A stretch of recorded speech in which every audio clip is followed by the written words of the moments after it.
सिद्धांत सरस्वती गोस्वामी प्रभुपाद की जय, अनंत कोटि वैष्णववृंद की जय, रामाचार्य श्री हरिदास ठाकुर की जय।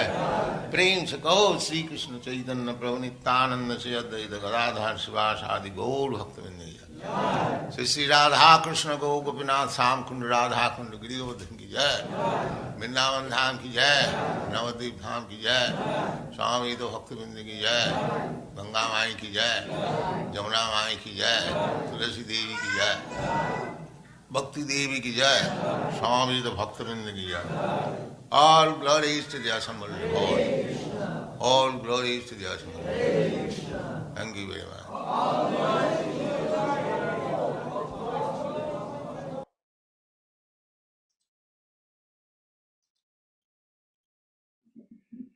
Hare Krishna. You're all welcome to today's class. Shri Salika Prabhu, are you there? Okay, Hare Krishna. I see you. Yeah, you're welcome. Thank you, Prabhuji. So today's class, today's Srimad Bhagavatam class is going to be given by His Grace Salika Prabhu. It was kind of impromptu, but he beautifully accepted to step in. So we extend our appreciation to you, Prabhuji, for stepping in to speak.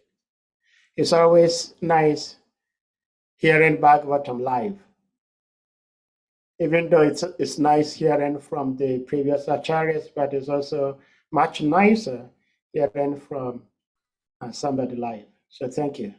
Hare Krishna. So if you're ready, we're going to put the verse on the screen and then we may start. Okay. Yes, Baruch. Yes, we can start already. Okay.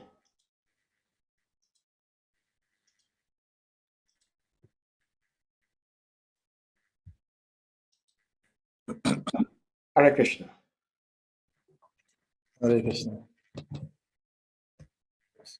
Om Namo Bhagavati Vasudevaya. Om Namo Bhagavati Vasudevaya. Om Namo Bhagavati Vasudevaya. Om Namo Bhagavati Vasudevaya. Narayana Namaskritam Narayachaivam Naruttama Devi Saraswati Vyasam Tatu Jayam Udiraye Nasta Apraisu Abhadrisu Nityam Bhagavatam Sevaya Bhagavati Uttama Sloke Bhakti Bhavati Naistiti. Before reciting the Srimad Bhagavatam, which is the very means of conquest, one should offer respectful obeisance unto the personality of Godhead Narayana. Unto Narayan, Narayan Rishi, the supermost human being, unto Mother Saraswati, the goddess of learning, and unto Srila Vyasa Dev, the author.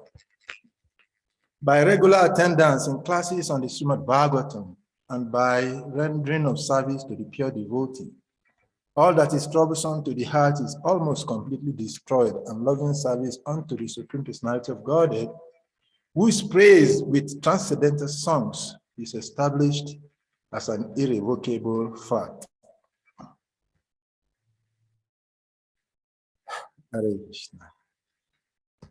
So today we're reading from Srimad Bhagavatam, first Canto, chapter 12. First Canto, chapter 12, text number 13. The birth of Maharaj Parikshit. So we read traditionally the Sanskrit text, the word-for-word translation, the Srila Prabhupada's purport. And after that, we'll try to share a little realization on the text as given by Srila Prabhupada.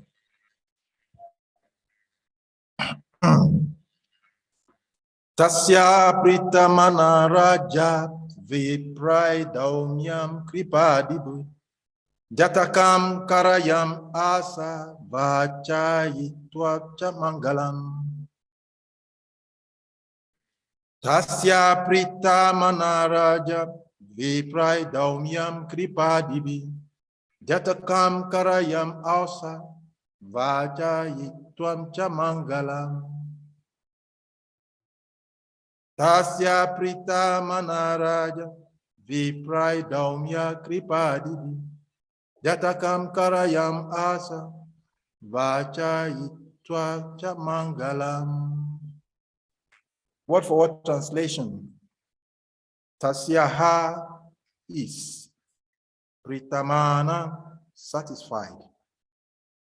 Raja, King Yudhishthira. Viprai, by the learned Brahmanas, Daumya,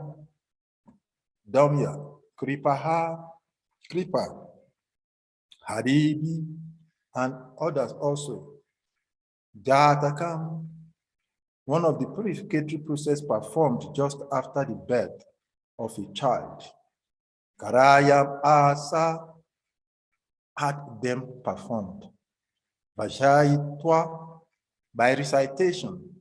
Cha also. Mangala, auspicious. Translation by His Divine Grace, by Charanara Vindesi Bhakti Vedanta Swami Patita Pavan Jagaguru Savior of the Ocean Prabhupada. King Yudhishthira, who was very satisfied with the birth of Maharaj Parikshit, had the purificatory process of birth performed. Learned Brahmanas, headed by Daumya and Kripa, recited auspicious hymns. Purport by Srila Prabhupada. There is a need for a good and intelligent class of Brahmanas who are expert in performing the purificatory processes prescribed in the system of Varna and Ashram Dharma. Unless such purificatory processes are performed, there is no possibility of good population. And in the age of Kali, the population all over the world is of Sudra quality or lower for want of this purificatory process. It is not possible, however, to revive the Vedic process of purification in this age for want of proper facilities and good brahmanas. But there is the Pancharatrika system also recommended for this age. The Pancharatrika system acts on the Sudra class of men, supposedly the population of the Kali Yuga. And it is the prescribed purificatory process suitable to the age and time. Such a purificatory process is allowed only for spiritual upliftment and not for any other purpose. Spiritual upliftment is never conditioned by higher or lower parentage.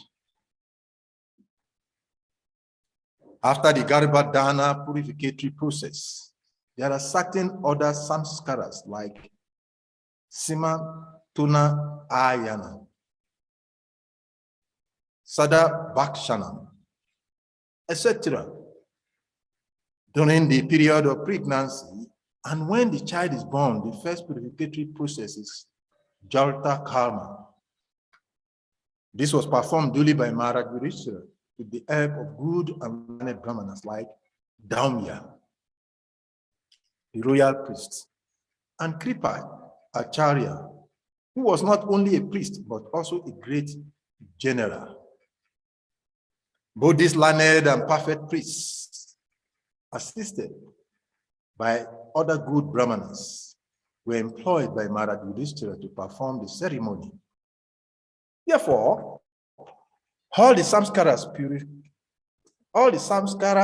purificatory processes are not mere formalities or social functions only, but they are all for practical purposes and can be successfully performed by expert brahmanas like Daumya and Kripa. Such brahmanas are not only rare, but also not available in this age. And therefore, for the purpose of spiritual upliftment in this fallen age, the Goswamis prefer the purificatory processes under Pancharatrika formulas to the Vedic rites. Kripa Acharya is the son of the great Rishi Sardhan and was born in the family of Gautama. The birth is said to be accidental. By chance, the great Rishi Sardhan met Janapadi, a famous society girl of heaven, and the Rishi Sardhan discharged semen in two parts. By one part, immediately a male child, and by the other part, a female child were born as twins. The male child later on known as Kripa, and the female child was known as Kripi. Maharaj Santanu, while engaged in chase in the jungle, picked up the children and brought them up to the Brahmanical status by the proper purificatory process. Kripa Acharya later became a great general like Drona Acharya, and his sister was married to Drona Acharya. Kripa Acharya later on took part in the Battle of Kurukshetra and joined the party of Duryodhana. Kripa Acharya helped kill Abhimanyu, the father of Maharaj Parikshit. But he was still held in esteem by the family of the Pandavas due to his being as great a Brahmana as Drona Acharya. When the Pandavas were sent to the forest after being defeated in the gambling game with Duryodhana. This Dhritarashtra entrusted the Pandavas to Kripa Acharya for guidance. After the end of the battle, Kripa Acharya again became a member of the royal assembly. And he was called during the birth of Maharaj Parikshit for recitation of auspicious Vedic hymns. To make the ceremony successful, Maharaj Yudhishthira, while quitting the palace for his great departure to the Himalayas, entrusted Kripa Acharya with Maharaj Parikshit as his disciple. And they left home satisfied because of Kripa Acharya's taking charge of Maharaj Parikshit. The king, the great administrators, kings, and emperors were always under the guidance of learned brahmanas like Kripa Acharya, and thus we are able to act properly in the discharge of political responsibility.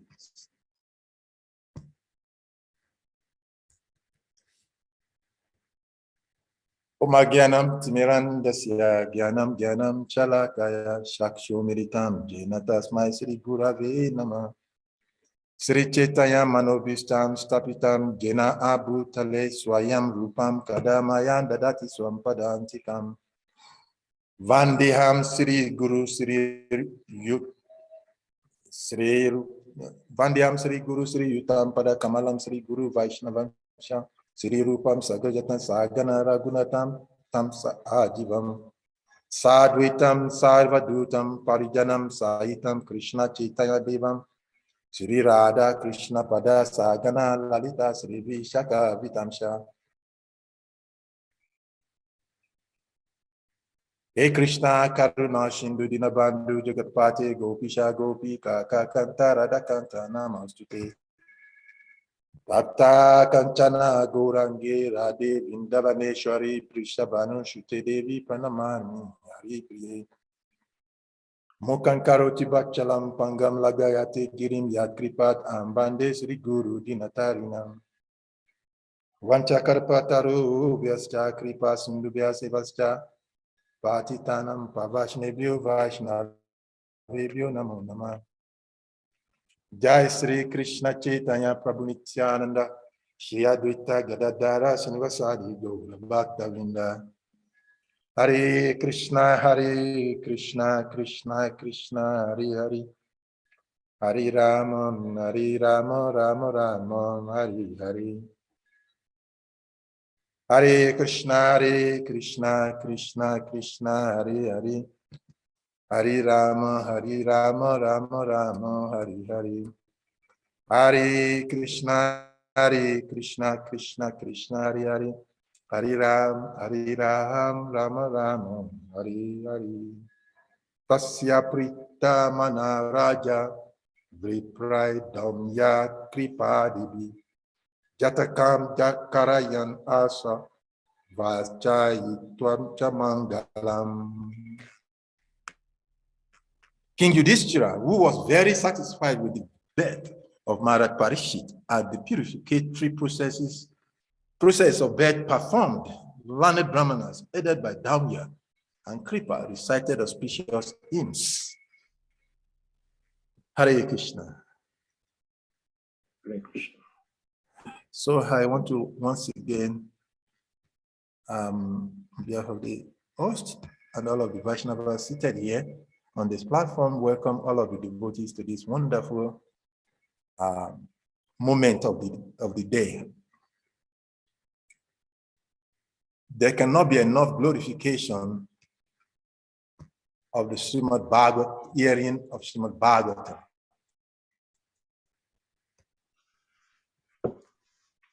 In the Vedic scriptures, there are so many references that relates to the glorification of this moment of life. It is said that just a moment of having the opportunity to hear, chant, see, partake in the glorification of the Supreme Personality of Godhead is the greatest benediction to every human being in life. In a lecture given by Srila Prabhupada in Los Angeles, sometimes in June in 1972, Srila Prabhupada, in a lecture, he reiterated this importance of hearing Srimad Bhagavatam.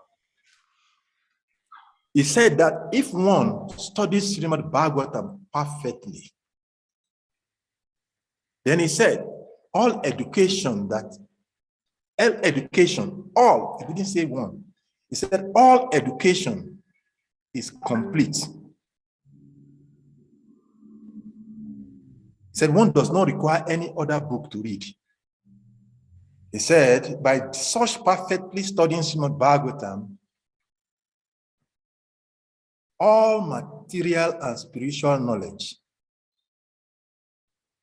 is acquired. So this is his profit of studying, hearing, speaking Srimad Bhagavatam. In other words, this activity is the perfection of human life.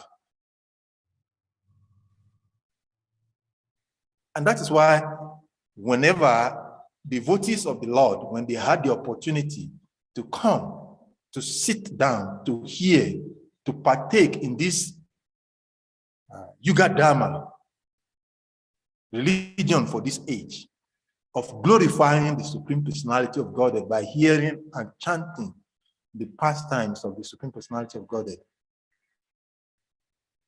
they fall into ecstasy. And that is why the personality we are reading about is birth, Maharaj Parikshit. At the end of his life, for 7 days, 7 nights, no eating, no sleeping, no going to restroom, no any other activities. He was lost in these activities of hearing Srimad Bhagavatam. In the early part of the Srimad Bhagavatam, of this same canto we are reading chapter 12. But in the first canto, chapter 2, text number 17, Sukadeva Goswami, he mentioned something very important. He quoted one verse, which is very interesting, buttressing this same point. He says, Srivantam Swakata Krishna Punyas Ravanam Kretanam Ridi Antasto I Abadrani Vidu Noti Suriti Sahatam.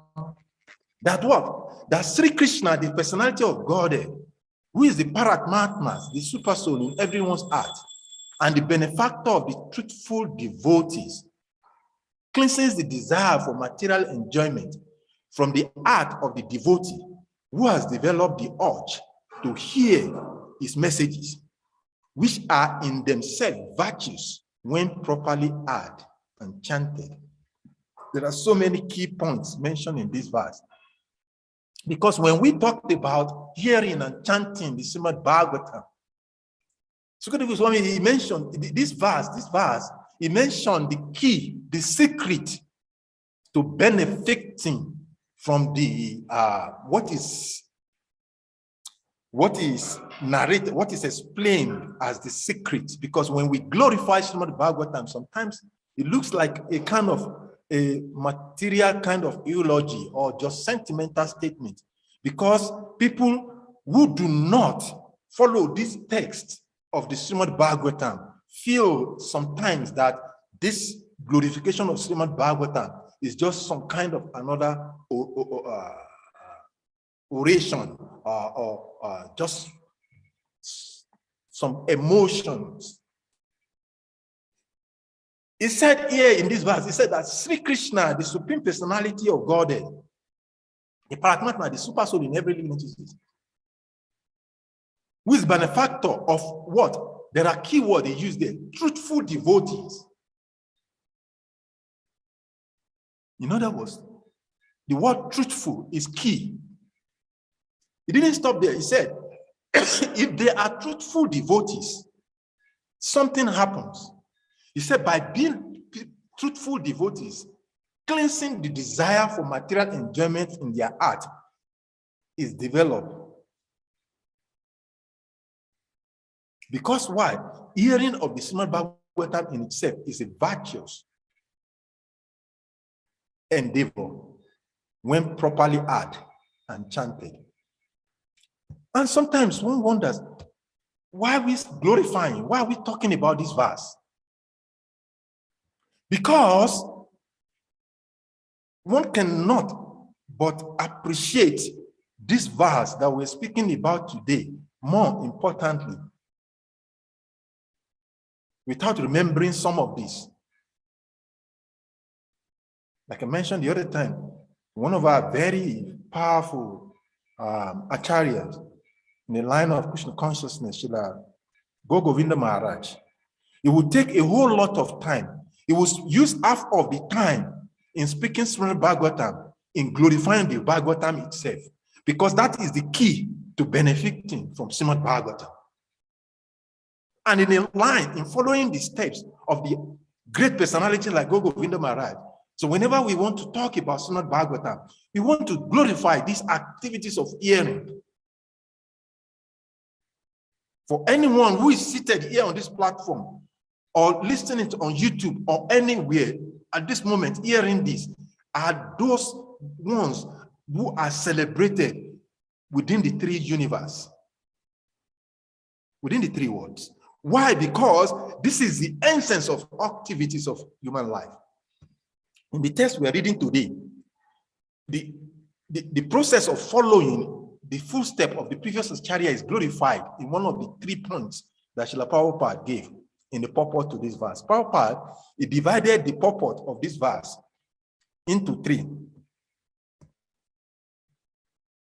In the first paragraph, one thing about Prabhupada is that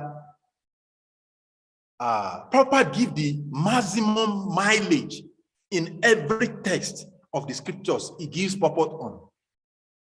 Those who are manufacturers of cars, or those who knows a little bit more about cars or machines, movable machines like aeroplane, cars, motorcycle, and all of that, understand what mileage means. When the manufacturer of a car said this car can cover so number of mileage per hour, it expresses how much one can derive in getting to a particular destination within a period of time. So when I say maximum mileage in every text of the Srimad Bhagavatam or any of the purport Prabhupada gave, in each and every purport, Prabhupada makes effort to give the 3 keys that leads one into successful life in Krishna consciousness. In this text, Prabhupada, in the first paragraph, he gave the recommendation. He gave an endorsement to a path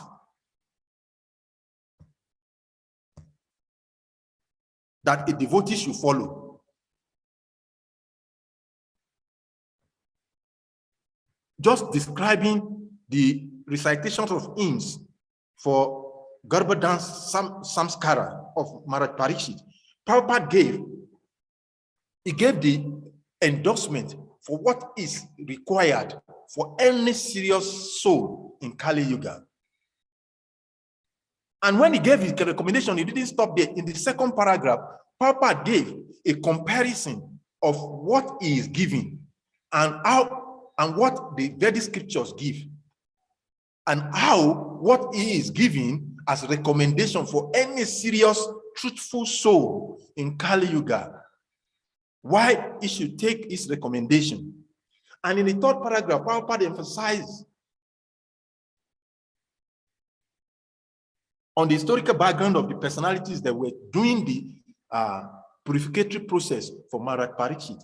And he ended up that paragraph by giving the importance of following in the footsteps of the previous acharya.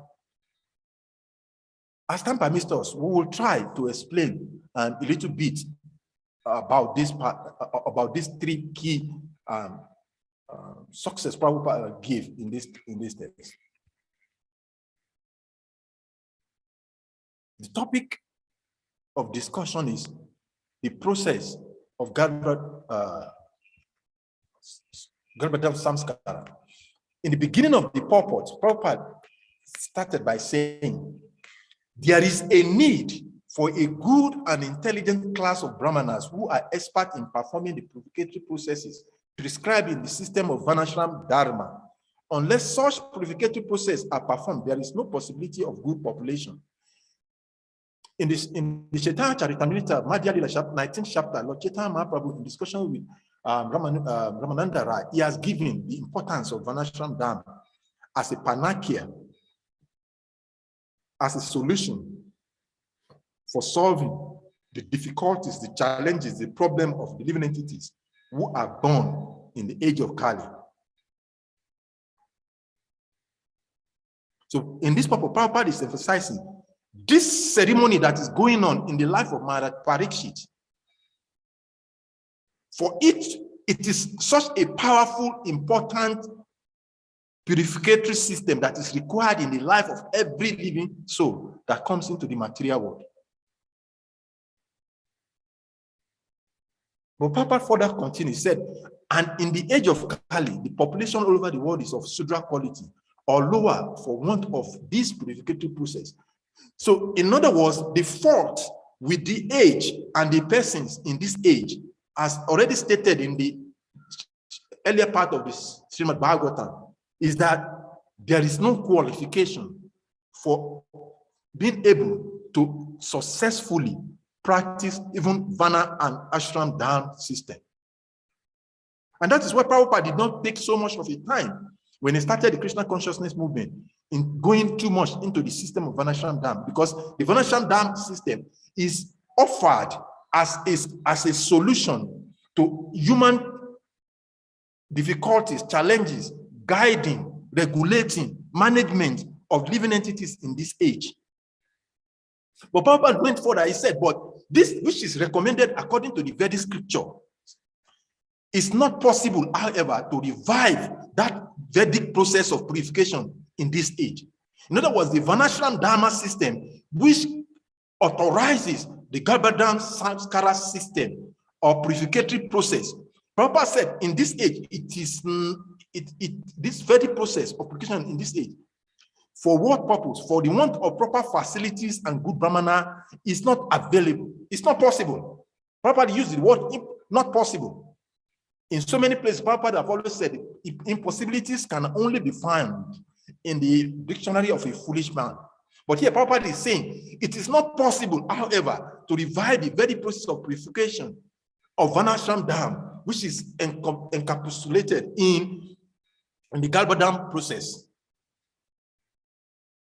But Prabhupada, in buttressing his statement that there are impossibilities only found in the dictionaries of a foolish man, he went further in that statement. He said that, but there is the Pancharatrika system also recommended for this age.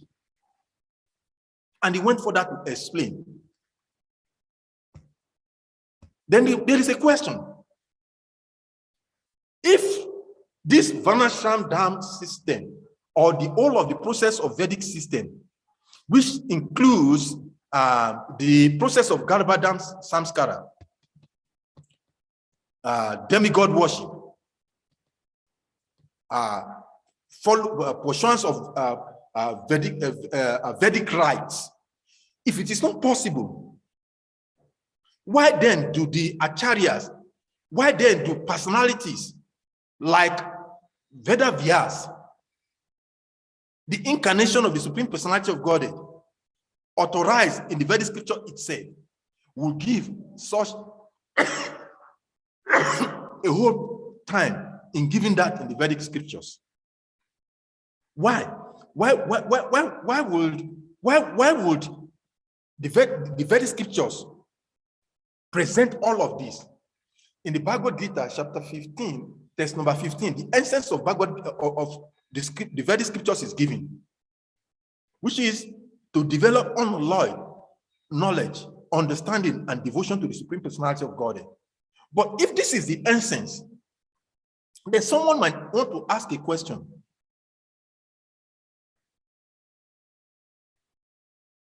Why did the Vedic scripture prescribe all of this? Why did he recommend all of these things? How do we answer this question?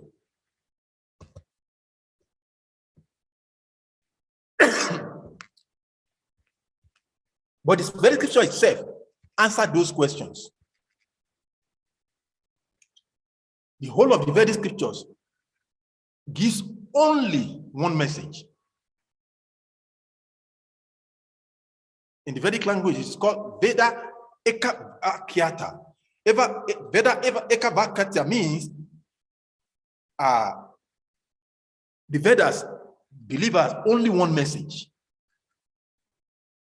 But if the Vedic scriptures is giving only one message, then why do we find so many processes? Because omniform. What do we mean by omniform? Uniform and omniform. Let us try to understand what omniform means in relation to the word used to describe the Vedic scriptures. Even though the Vedic scriptures is giving only one message, but the scriptures are said to be omniform. Uniform means everything is just the same. We have understanding of his uniform, school uniform for students or any other institution. It's all the same thing. But we found that in the Vedic scriptures, there is this astrological Bhagavatam process, the demigod worship. There is so many things offered in the Vedic scriptures. And Krsna is saying that the goal of all of the Vedic scriptures is to do one thing, to surrender to the Supreme Personality of Godhead. So why give all of these other processes? Because the Supreme Personality of Godhead, Lord Krishna, understand the multi-level desires of the multi-living entities. So therefore, he gives multi-level instructions in the Vedic scriptures. For what purpose? So that every living entities can gradually elevate themselves to the highest goal of attaining the ultimate goal of the Vedic scriptures. This verse we're reading is very important because it gives what? It gives us the sadhya and the sadhana. Sadhya means the goal. It gives us the process. The ultimate goal is to attain Krishna, but the process is sadhana. What is the sadhana that is recommended? For most of us in Kali Yuga, Prabhupada has explained in the purport, we are born of lower background. And one will start asking the question, so Maharaj Parikshit, Maharaj Yudhishthira, he performed all of these rites, but we've not performed. How does this affect the goal of our endeavor in Krishna consciousness? The Supreme Personality of Godhead is the ultimate selfless personality. There's a story in the Bible of the prodigal son. Most of us knows this story. The prodigal son wanted, just like the descriptions of the living entity, he approaches his father. Father, give me all that belongs to me.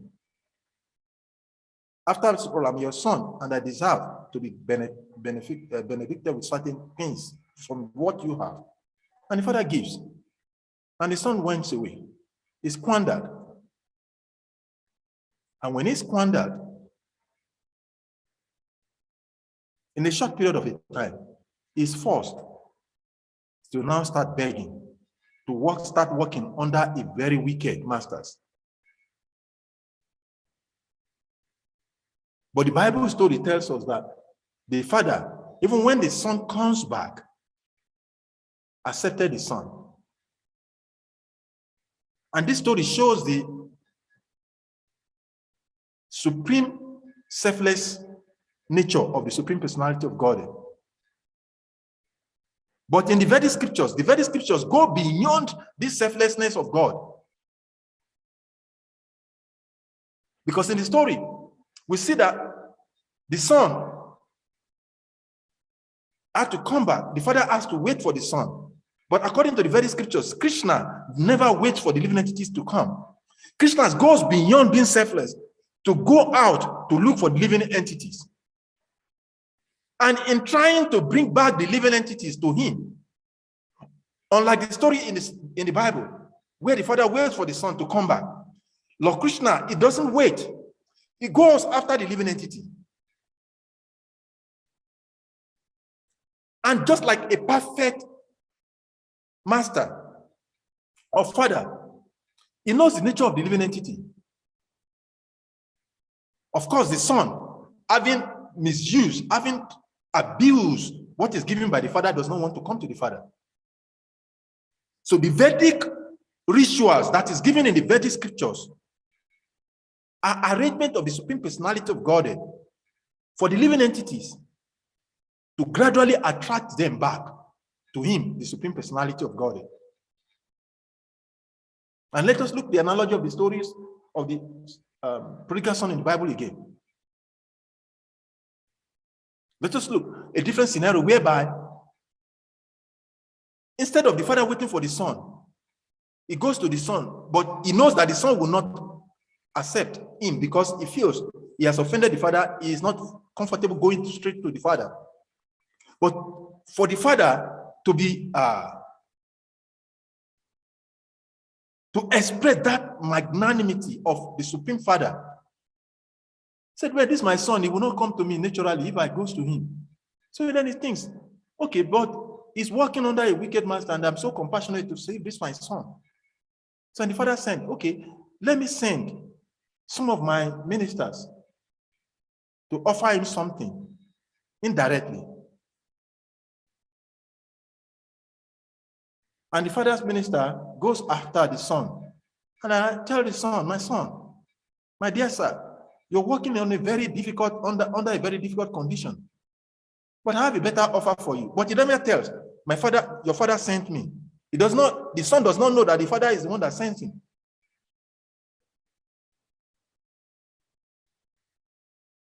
And the son, looking at the better offer, accepts the job under the service of the minister of the father, start knowing that the father sent him. This is an example of what Krishna does by giving the various ritualistic processes, demigod worship in the Vedic scriptures.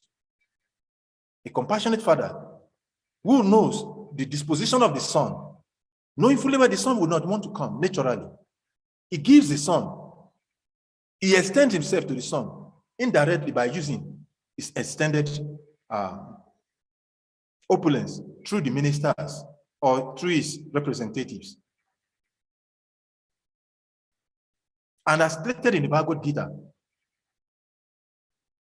in the 7th chapter of the Bhagavad Gita, Lord Krishna explains how ultimately those who follow all of the ritualistic processes of the Vedic scriptures gradually, if they follow, can ultimately come to him.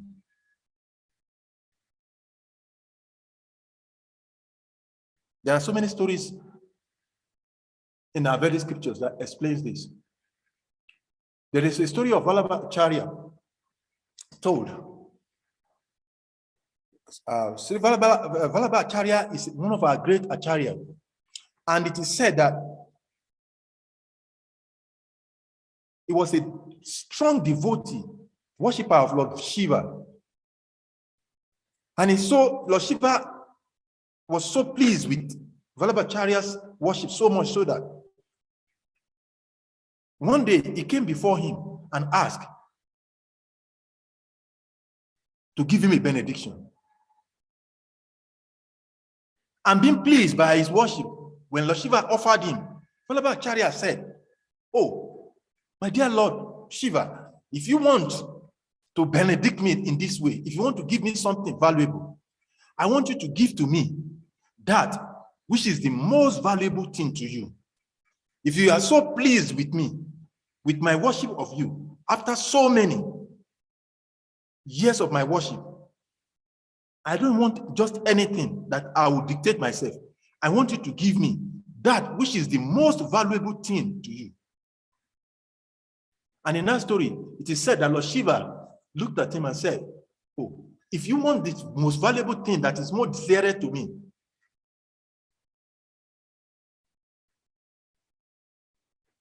then Lord Shiva, as we know, is the foremost devotee of Lord Krishna. He offered him the deities of Lord Vishnu. And he said that the story of Vallabhacharya became glorified in our process because of this desire of his, for desiring the most valuable thing to Lord Shiva. And Lord Shiva gave him the most wonderful thing. There's another story. In the Chaitanya Charitamrita. In the Chaitanya Charitamrita, we saw the story of Keshava Kashmiri. Keshava Kashmiri was a worshipper of Lord Mother Saraswati, Lord, a demigod of Lani.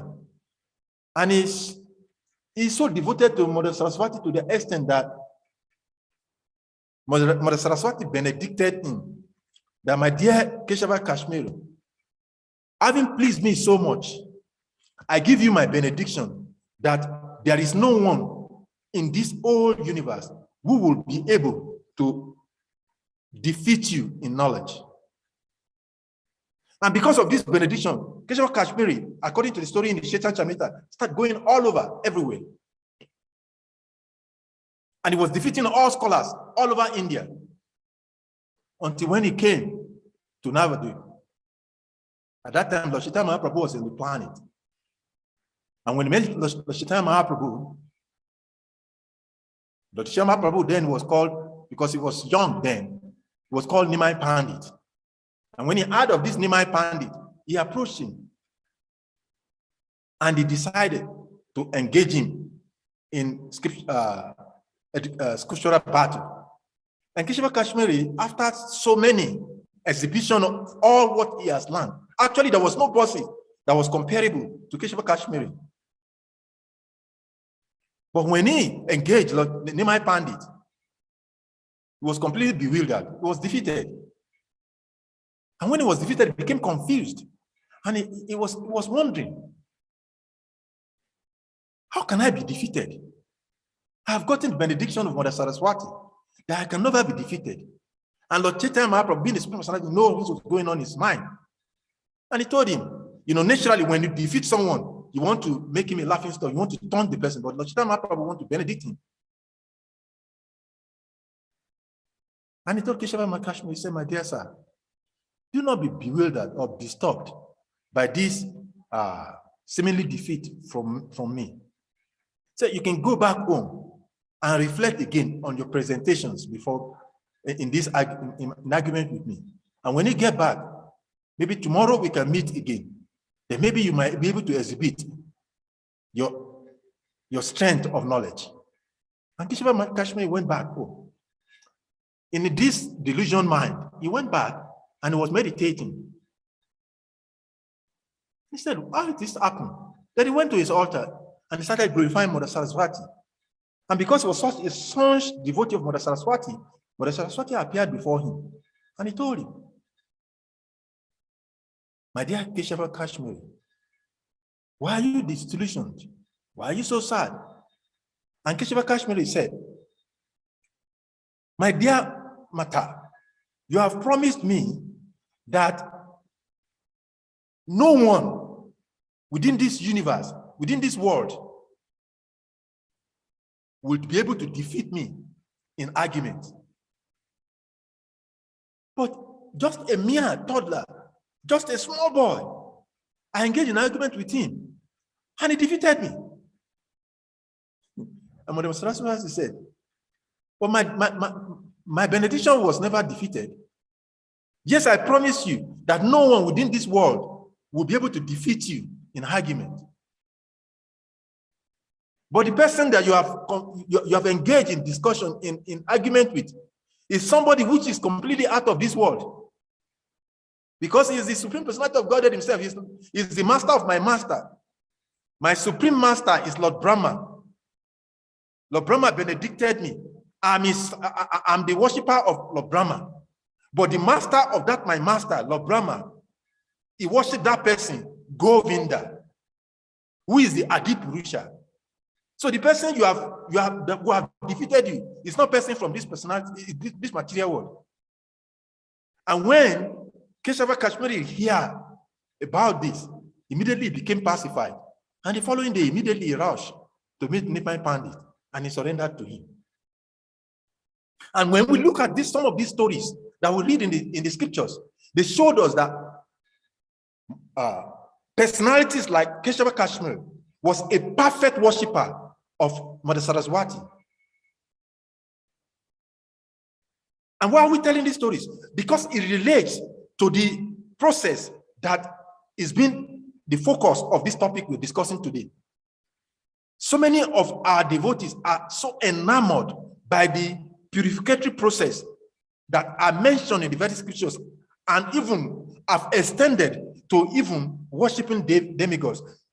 In most of the verses of the scriptures, sometimes you see devotees asking, so why can't we worship Lord Ganesh? Why can't we study astrology? Why can't we make inquiries about astrology? In the purport of the text today, Prabhupada is going to conclude. And if time permits, I'll round up on emphasizing on the process that is recommended by Srila Prabhupada in the purport.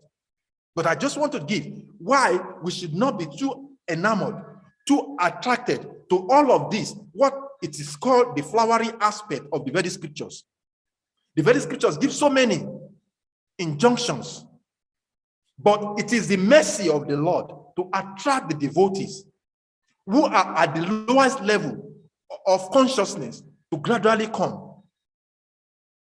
It is such a wonderful process that even Lord Krishna, the Supreme Personality of Godhead himself, when he descended, his father Nanda Maharaj had to call Gagamuni to check.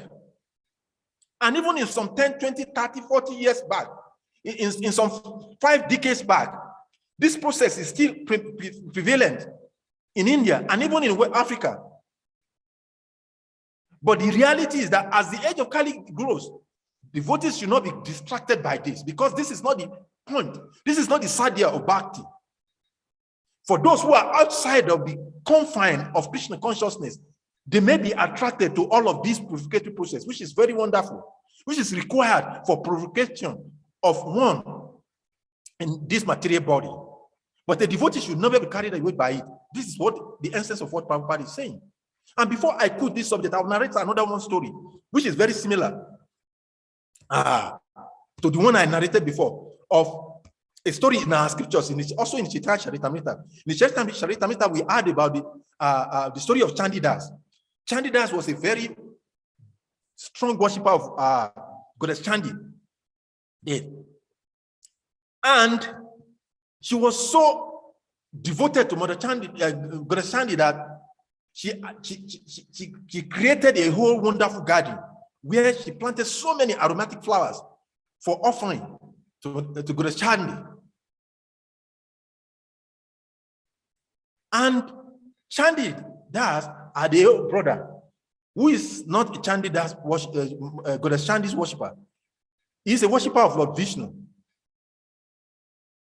But unlike today, where people fight about which god you worship, in Vedic age, there was understanding. So Chandidas worships Goddess Chandi, but his brother worships Lord Vishnu. He has a powerful salagram sila that he worshipped. And Chandidas, one day, his brother came to him and he said, "My dear Chandi," then it was not Chandidas. He came to him, he said, my dear brother, today, due to some circumstances, I could not go out to fetch flowers for offering to my salagram sila. But I beg of you, please, let me pluck few flowers from the garden of your flower to offer to my deity. And Chandi refused. He said, "No, I won't allow you." Why? Because this flower garden is made for the pleasure of my goddess or my deity. So I will not allow you to take out of it. And the brother pleaded, but he said, no, I won't allow you, because this flower was planted, and this is very wonderful. And after so much plea, his brother left. And he said, okay, he has to go and look for flowers to offer to his deity, Shalagram Shila. And as he was going on his way, he was meditating on the flowers he saw in the garden of his brother. He saw a particular flower, very aromatic and nice. And while he was looking at it, because he was a devotee of the Lord, he started meditating. He said, how wonderful my brother would have allowed me to use this flower to offer to my deities. It would have been such a wonderful thing. And in this way, he was meditating, and while he was going on his way back to look for flowers to offer to his deity. But because he was meditating very passionately, strongly desiring to offer these beautiful flowers in the Chandi garden to his deities, the Lord, who is the Paramatma, as stated in the purport by Srila Prabhupada, who is seeing, who is residing in the heart of the living entities, he saw the heart of his Chandi brother, how wonderfully he desired to offer these flowers to him.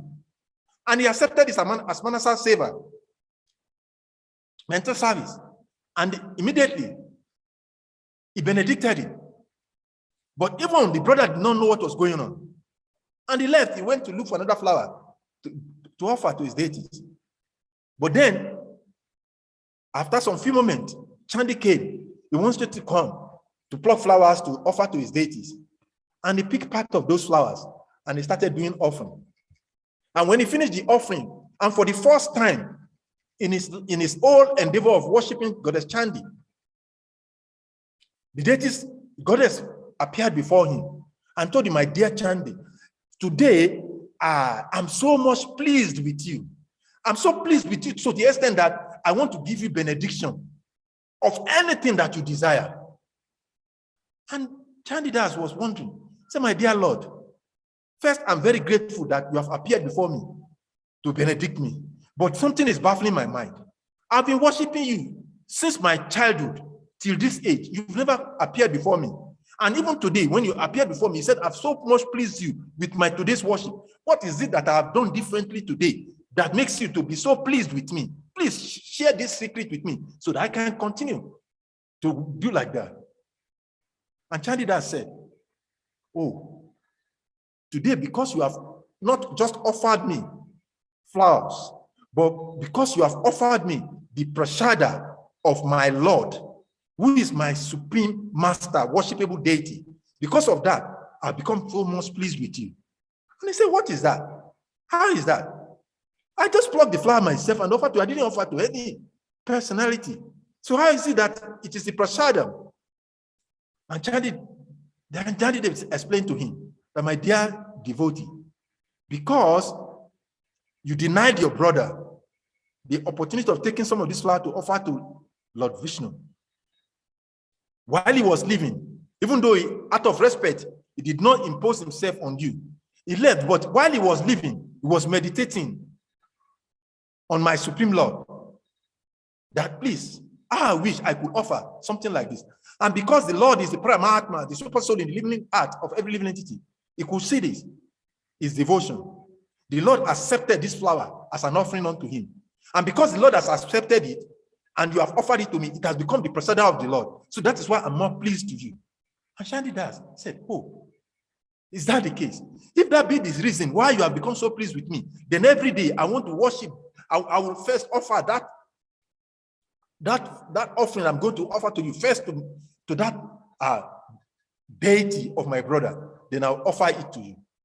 And from that day, that is how he became Chandidas. Before then, he has a different name. His name wasn't Chandidas from the beginning. His name became Chandidas because he became the servant of the servant of the Lord. Because Chandidas was a servant of the Lord. And because he worships, because he took instructions from Chandi on how to worship the Supreme Personality of Godhead, he became the servant of Chandidas. And that's why he developed the name Chandi.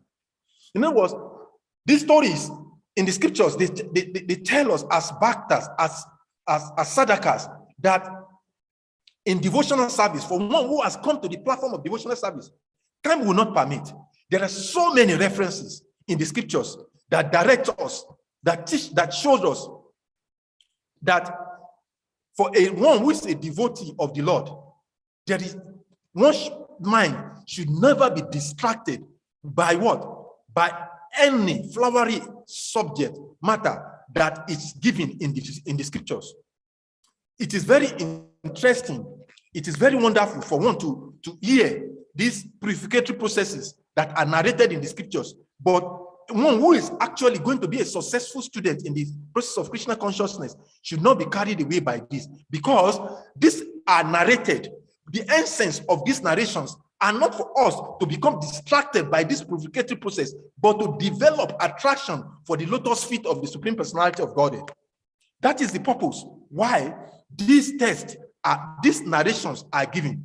Although they are so important, they are so necessary in the development of purification of the living entities. But because in Kali Yuga, as stated in the purport of Srila Prabhupada, the process that is recommended is the Pancharatrika system of worship, which Srila Prabhupada has graciously given it to us.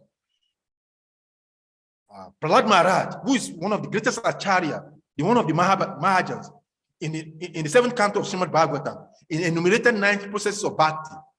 And it is said that just by following one of these processes, one can become perfect, like Maharaj Ambarish and many other great personalities. But why the Acharyas, why did they give us this Pancharatrika Vidhi process in devotional service, which is centered around deity worship and chanting the holy name of the Lord?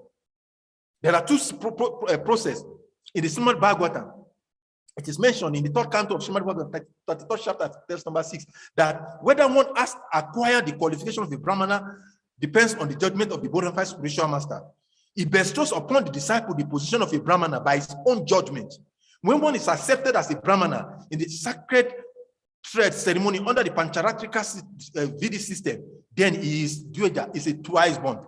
So in other words, the process that is recommended for us, as stated in the purport here by Srila Prabhupada, is the process of Pancharatrika Vidhi. And the devotee should be satisfied with that, because that bestowed upon that bestowed on the devotees the ultimate goal of Krishna consciousness. In Krishna consciousness, in Kali Yuga, the living entity are so short-lived. We have so much disqualifications. We have so much, as stated by Sutta Goswami in the earlier part of this canto of this Srimad Bhagavatam, there are so many qualifications that defeat us in being able to follow the Vedic process of even the Varnashram dam system. And that is why Srila Prabhupada did not take so much of time, even though it is important. Prabhupada did not waste so much time in following the process of teaching Varnashram dam system, even though it is important. He wanted us to follow it. But he put ahead of it this process of Pancharatrika Vidhi, which is given by our acharyas, according to Srila Rupa Goswami, and in the purport of the first verse of the of Nectar of Instruction of Srila Rupa Goswami, Srila Prabhupada mentioned that we are Rupa Nugas, followers of the Goswamis, headed by Srila Rupa Goswami. And there are so many references. I'm just looking at the time. It's already over 1 hour. Oh my God. Srimad Sahadev, what should I do? It's already over 1 hour. Yeah. I've not even spoken about the glories of Pancharatrika Vidhi. The Pancharatrika Vidhi, there are so many verses in the Srimad Bhagavatam which points us to that. But I was laying emphasis because of the background of the text that we read yesterday. And I was given elaborate explanation about the importance of this simple process as given by Srila Prabhupada in the chanting of the holy name. But maybe if you permit me, in the next 5 minutes, I'll summarize the remaining points, and then I'll open up for question and answers, if you permit me. Yeah, you may do that. Yes. Thank you very much. Sorry, I didn't notice the time. I was just okay. Yeah. So back to the purport of Srila Prabhupada. So in the purport of Srila Prabhupada mentioned that there are so many wonderful points that Srila Prabhupada mentioned in the purport, and I was just on the first paragraph of the purport, and I have not even finished explaining on that. Prabhupada emphasized in the end of the sentence, the last sentence in that paragraph 1, it said that for the purpose of spiritual upliftment in this fallen age, the Goswamis prefer the purificative process under Pancharatrika Vidi, which is centered around the deity worship. Srila Rupa Goswami put that, he encapsulated that, he condensed them into 5 activities, which Srila Rupa Goswami has mentioned in the Nectar of Instructions. Then in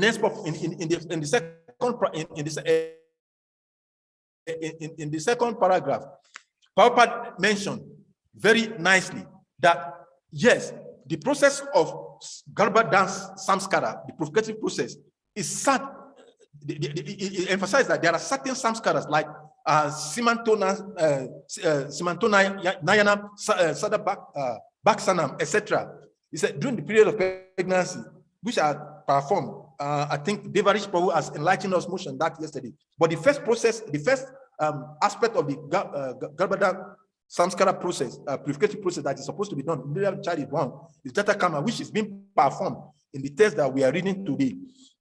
But Prabhupada and the Maharajisa did that because for that age, it was appropriate. And Prabhupada said in the purport, that second paragraph, after explaining the importance of this process, he said, and that purpose is therefore all the samskaras purificative processes are not mere formalities.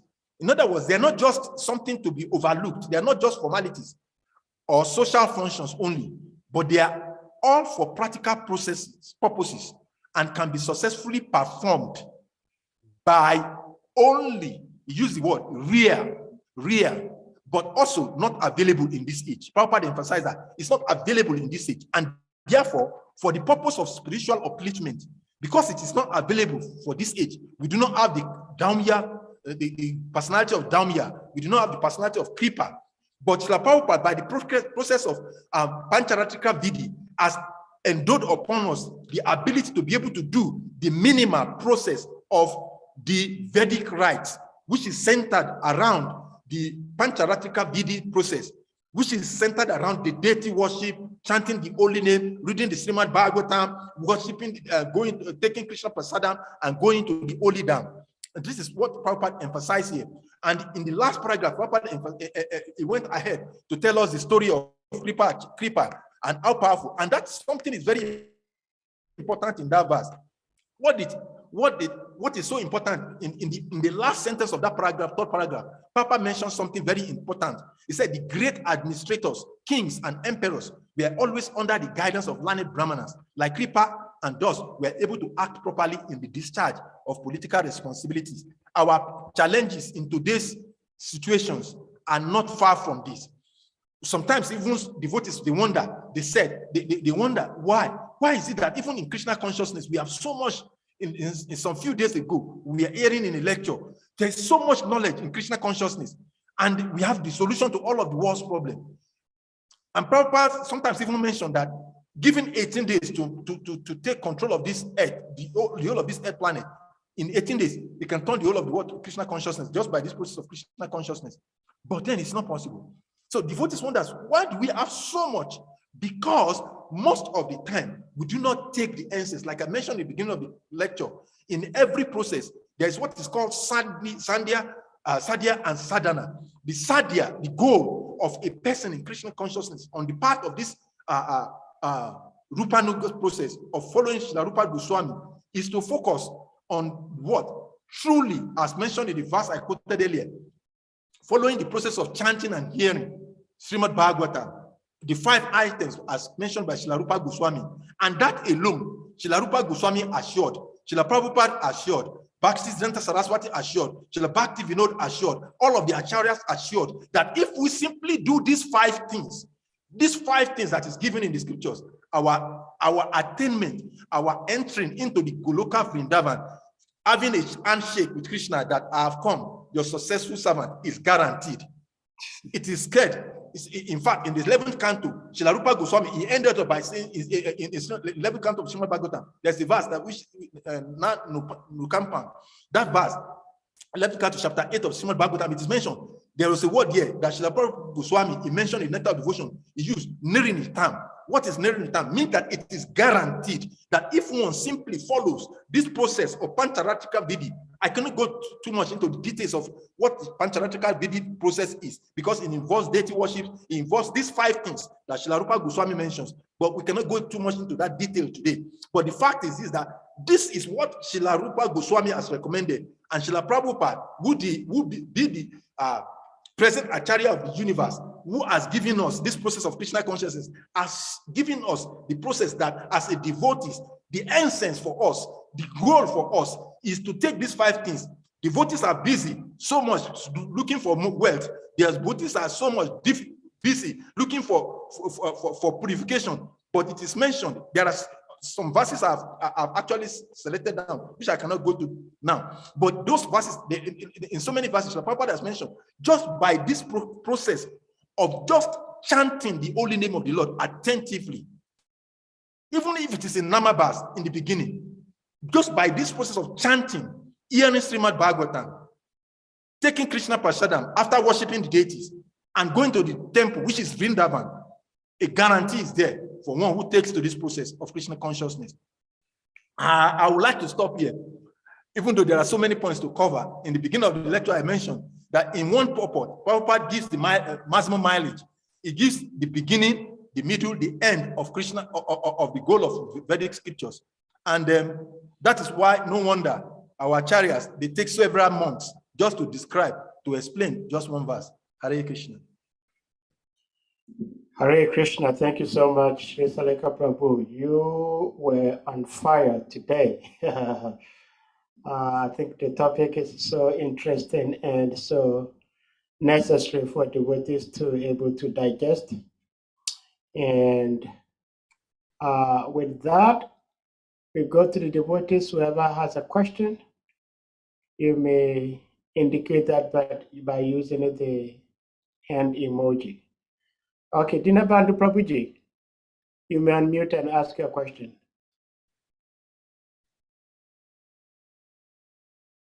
Yeah, Krishna Prabhuji. Hare Krishna. None of us pronounced, but actually I'm not a Prabhu. I'm still a Bhakta. Just that I like the name. Congratulate you. I was reading and I came across that The name. Sanskrit word. So Okay. I just like it. That's why I used my name. Yes, Prabhu. So I still remain your Bhakta. Okay, Prabhu. So thank you very much, Salika Prabhu, for the wonderful in-depth knowledge that given to us. Prabhu, my question is, I would like to read from the purport somewhere. Srila Prabhupada was saying that, or is saying that the birth of Kripacharya is an accident. So I would like you to throw a little bit light on that as to where the birth of someone is an accident. So that's my first question. Actually, I have a number of questions for you today. Hare Krishna, this is my first question. Hare Krishna. Okay, thank you very much, Dina Bandu, because maybe Krishna will award you that name. If you read that sentence very well, Prabhupada said, the birth is said to be accidental. It is not accidental.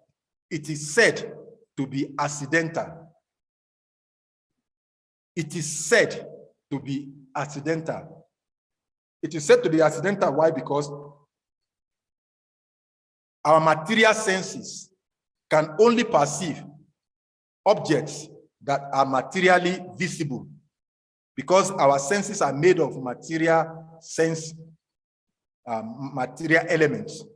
In one of the purpose, Prabhupada even use that word, that our current material senses are made of material elements. So we can only perceive material subject matter. So the divine arrangement behind Kripa and Kripi's birth are not known to mundane, ordinary persons. So therefore, they said it is accidental, because for them, anything that happens that the background of what led to that cannot be explained, it is called accident. We use the word accident so oftenly, but actually, when we deeply go back to the definition of the word accident, There is nothing like accident, even in our material experience. Let us use a simple analogy. Let's assume that two vehicles collide on the road, and then there's an accident, according to how we say it. When you trace back, if there is, in the Western world, there is a CCTV camera everywhere. And that is why it is very easy to resolve accidental, so-called accidents on the road. Because the moment the CCTV camera comes, it will show what led to that, what is supposedly an accident. In other words, what is said to be an accident is not an accident. Maybe because one of the drivers has slept off the steering, or is drunk, or maybe he lost control due to lack of focus, or he was on his mobile phone. That has led to the loss of control that led to the collision of the two vehicles. But when it happened, when we want to describe, we say, oh, an accident has happened. But there's not an accident. Something led to that situation. So it cannot be called an accident. So in other words, in essence, there is nothing like accident. And that is what Prabhupada is emphasizing, that they said, it is said that this is an accident. But in essence, what Prabhupada is saying in that sentence is that this is not an accident. And let me tell you something very interesting. In the study of the study of the scriptures, you know, I shared this. I was in a conference just last week, where we have intellectuals from different religious backgrounds, and I made a quote, and I will share it with you here. I told them, because there was so much of argument, because I knew, you know, the typical Christians, when you want to engage in argument with them, they want to quote several verses which has no context to what is being said.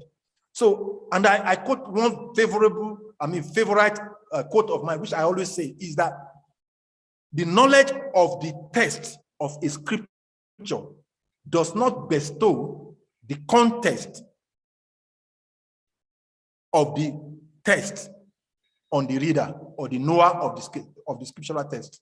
I'll repeat that again. The knowledge of the text does not bestow the knowledge of the context of the text of the scriptures. In other words, we can read the text, and that is why you see that 100 persons will read one line of Srimad Bhagavatam, and they will give 100 different lectures from different angles. If somebody else sit down on this Vyasasan today and then start speaking on this text, you will be amazed. He will never mention one thing from all of what I've been saying in the last 1 hour, and he will still make a meaning to this text, because understanding are different, and are different because of the level of realization of individuals. When someone reads this text, his understanding of this text may be that, oh, Prabhupada said the purificatory process is such an important process, and it is the reason why the Kali Yuga living entities are suffering. So I have to go I have to go back into my mother's womb and be born again, so that I can go through the process of Garbhadhan Samskara. That is what you will understand. I don't know whether I answered the question. Hare Krishna, thank you for the response. Yeah, Hare Krishna. Yeah, thank you very much. But actually, I have, we have other devotees on the platform, so maybe they can ask their question, maybe in due course, and then I will come back again. Hare Krishna. So thank you anyway. Well, before you ask your second question, I think Dr. George's question is actually answered by Sri Prabhupada himself in the text, in the purport. Because here it is, Dr. George says, Kripacharya is the son of the great Rishi Sarabhan and was born in the family of Gautama. The birth is said to be accidental. So Sri Prabhupada in the next line is going to explain why it is said to be accidental. It is accidental because by chance, here, it starts here, by chance, the great Rishi Sarabhan met Janapati, a famous society girl of heaven, and the Rishi Sarabhan discharged semen in two parts. By one part, immediately a male child and by the other part, a female child were born as twins. So this is why it's accidental, because this rishi did not plan to engage in any relationship to have a child. But just by seeing the beauty of this heavenly society girl, he discharged. And that is what brought it. That's why Prabhupada termed it as accidental. I hope that helps. Thank you very much, Sadi, for buttressing that point. Any other question? If there is no question immediately, Dr. George, you may go ahead and ask your second question. So I think Bhaktivedanta youth hand is up. Oh. All right, you can go ahead. He'll be here. Oh, okay. Yes. Okay, Prabhu. Okay, thank you very much.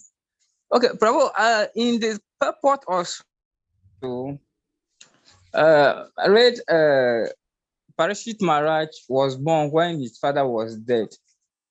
In our lineage, as an Airways, in my tribe, when a female is born after the death of his father, there is a particular name given to the son. So I don't know if the name Parashit reflect on that. So I would like to know the meaning of the name Parashit. Okay. Hare Krishna. Okay. Parashit In the first place. name. Hare Krishna. Thank you very much. I think yesterday, was it yesterday? No, day before yesterday and yesterday. Actually, throughout the whole of this week, this meaning of Parashit Maharaj's name has been emphasized, but I'll remind us because I know we tend to forget. Maharaj Parashit, while the story we are reading is a story of the Brahmana Ashwatthama attacking the mother of Maharaj Parashit, who is the wife of Abhimanyu, with the intention of destroying the remaining race after the battlefield of Kurukshetra. Out of anger that he has been defeated, Ashwatthama wanted to first kill the 5 children of the Pandavas, and then he went ahead and said, just to erase, we see so many demons like that in this era also. He wants to erase the whole family of the Pandavas. So he said they still have one of their child in the womb. We've seen a lot of that in Plateau State here, that so-called attackers, they call them different names. They will come and they will kill the particular whole family, and they will open the belly of a pregnant woman and remove the baby. We see that happening. But in those days, people do not do that. There's different means are used. So Ashwatthama shoot a Brahmastra, a kind of a weapon, subtle weapon, a spiritual weapon, and when he threw that was to destroy the pregnancy of Uttara. To destroy Parikshit in the womb of his mother. But the Supreme Personality of God, Krsna, which is the focal point, which is the center of all of this narration, entered into the womb of his mother to protect him. And because of the special, it happens to some special souls, not every soul. Because Maharaj Parashit himself is not an ordinary living entity, it's not an ordinary being.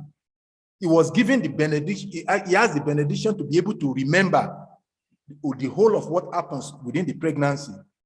It is described in the third canto of Srimad Bhagavatam in description of the story of Kapila Dev, that when the living entities take birth, immediately they forget, due to shock, whatever they have awareness of while in the womb. But special souls can remember. And one such person's personality is Maharaj Parashit. So even when he was born, he was bestowed with the ability to remember what happened while he was in the womb.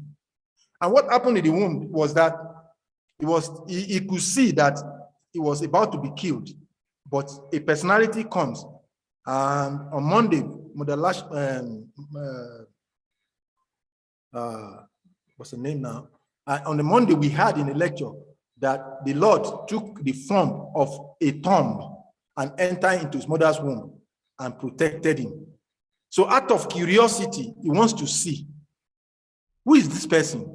So because he was able to see him throughout the time he was in the pregnancy, the moment he was giving birth to, because he was bestowed the benediction of being able to remember, he was trying to search out for that person who he was seeing while he was in the womb. And that is the meaning of his name. Simply meaning, I'm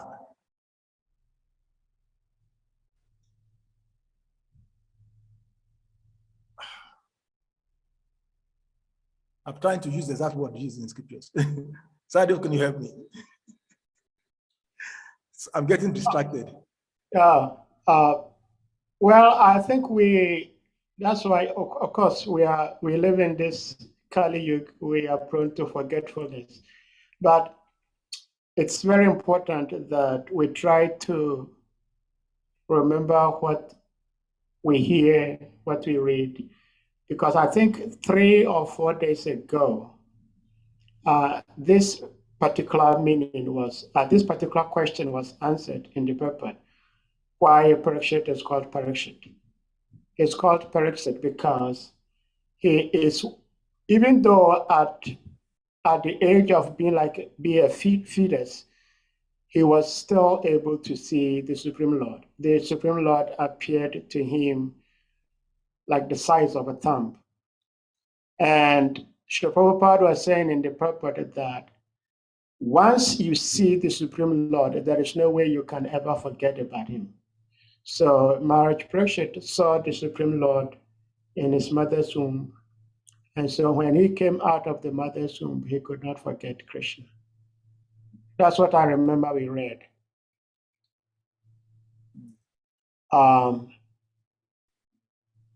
So we'll go to Bhaktivedanta Youth. I think that is Shukadev Goswami, Prabhu. Prabhu, you may unmute and ask your question. Hare Krishna, Prabhu. Thank you very, very much. Hare Krishna. Hare Krishna, Salika, Prabhu. Love Father, wonderful explanation, and it was very, very interesting. I wish you don't stop, but well, thank you very much. Well, I have 3 questions actually in the course of your discussion, but I don't know if time will be permitting to be able to answer all 3 questions, but I will go one by one. So as not to occupy too much time also. My first question is in regards to the test, and also in regards to the purport of Srila Prabhupada, and also in regards to your explanation of the purport, the wonderful explanation that you gave in regards to the purport. Now, it is said that in this day and age, there is no one that is a perfect Brahmana. Practically everybody in this day and age is a Shudra. But still, the Lord being so merciful, he does send certain representative on his behalf. Now, if the Lord can send representative on his behalf to help propagate, to preach this Krishna conscious philosophy, is it not also possible? It is a question, no? Is it not also possible that the Lord can empower certain individuals to be able to understand the purificatory process and also teach it to others? Because from the context of what I did hear you say, that because of this Kali Yuga, the only way is bhakti. But also I did remember also a few days ago, you also, His Grace, Srimad Varaha Prabhu did say that the Lord also gave facilities for others to be able to pass through different ways to come to Him. And some people that are in the mode of ignorance, some people that are in the mode of passion, and some people that are in the mode of goodness. He gave certain facility in terms of worship for them to be able to come, to be able to practice, to be able to come back, to Him.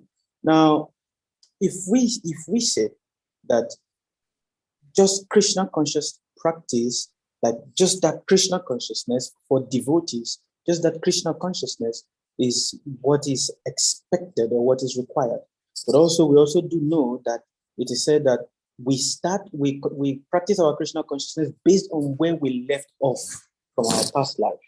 You know, whatever mode of worship we've done in our past life, wherever we've left off, that is where we are going to continue again. Now, how do we bridge this problem? Because it looks like from the different angle, if we are conditioned by a certain karma, every one of us, every individual, that is why we are present in this day and in this material world.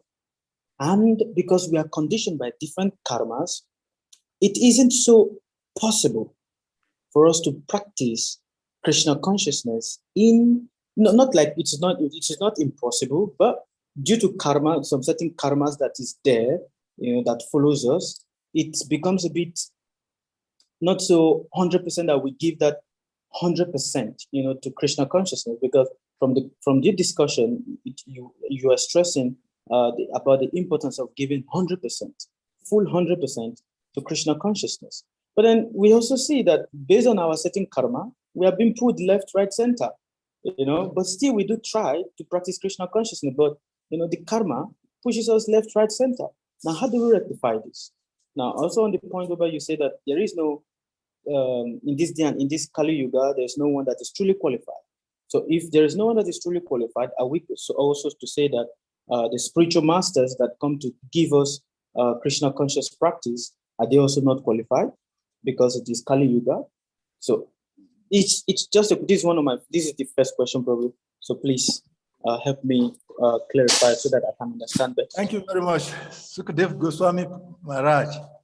Yes, Thank you very much.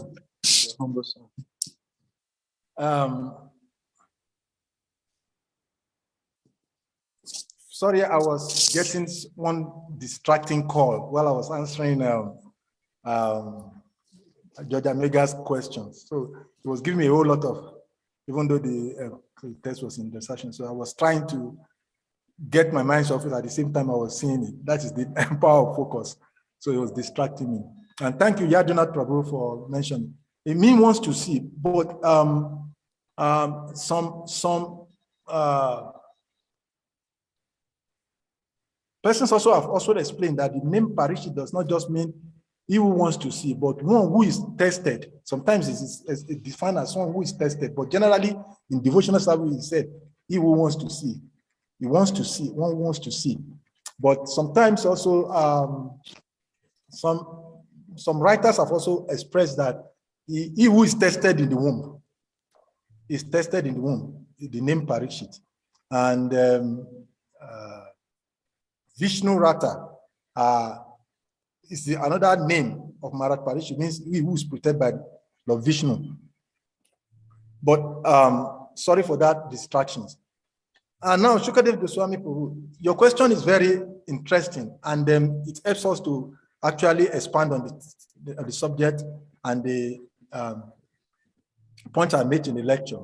First, let me disabuse this conception in our mind that I'm saying that the Garbhadan Samskara process is not recommended. It is a recommendation of the Vedic scriptures. But Srila Prabhupada emphatically mentioned that for these processes to be done properly, Prabhupada uses the word properly when he was explaining that for it to be properly done, Madhya Yudhishthira has to call the personality of Kripa and Damya. And there is something very interesting you should note. Prabhupada purposely gave the story of Kripa, and by normal right in our today context, Madhya Yudhishthira shouldn't have called Kripa Acharya because he was his opponent in the war. And he was even contributory to the killing of the father of the baby that is to be named. So, but why would he now go back to call that same person? It will never happen in our today context. But because of the importance of the qualification of a personality who is who is qualified to do the particular rites. That was why he had to call the personality of Damya and the Kripa. That is one point. The second point is that our acharyas, are they not qualified? Our acharyas are bona fide, are qualified. If they were not qualified, they would not have given us this process. And I mentioned towards the end of the lecture, because I was rushing, there are so many verses in the scriptures that will buttress this. They are qualified. It is their qualification that gave them the empowerment to prescribe for us, for our present situation. The Vedic scriptures describe the universe to go through a 4-cyclic rotation of Satya, Treta, Dwapara, and Kali. And the Lord prescribed the religion that is appropriate for a particular age. So therefore, for this age, what is prescribed, and this is authority on the authority of Lord Chaitanya Mahaprabhu, is this process of Panchariyatrika Vidhi, which our acharyas are empowered to give to us. Now, do we now say that we should completely forget about the Garbhadan Samskara? No, I've never said it should be completely condemned. It should not be practiced. I mentioned in the course of the lecture that we are meant to follow all of the processes as given.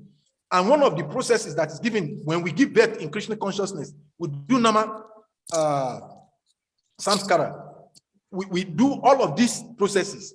But because each and every one of them is have the influence of the age affecting it. Because according to the Vedic scripture, it is said that even pronunciation of a particular mantra could make it auspicious or inauspicious, just the pronunciation. And we all know, as Westerners, even those who are born in India, the pronunciation, if you call 3 pandits in India who are expert reciters to recite a particular one verse, they will recite it differently.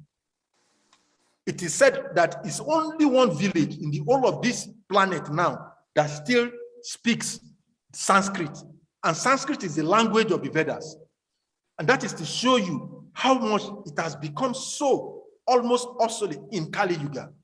But because the Acharya knows that we cannot perfectly practice any of the process, so they gave us all of the process to practice while giving us the essence. And that is why I said in any process of endeavor, one must do one thing. One must know the sadhya, the goal, and one must know the process. It's like Gurudev, Srila Bhakti Maharaj, he nicely explained this in 3 points. He said, for any endeavor in life, one must ask 3 questions. He said, number 1 question is that he must ask himself, what am I looking for? What is my goal? One must define his goal and be clear about it. If one has been able to define his goal, then one must be able to do what? This goal I'm trying to achieve. Who has achieved it before?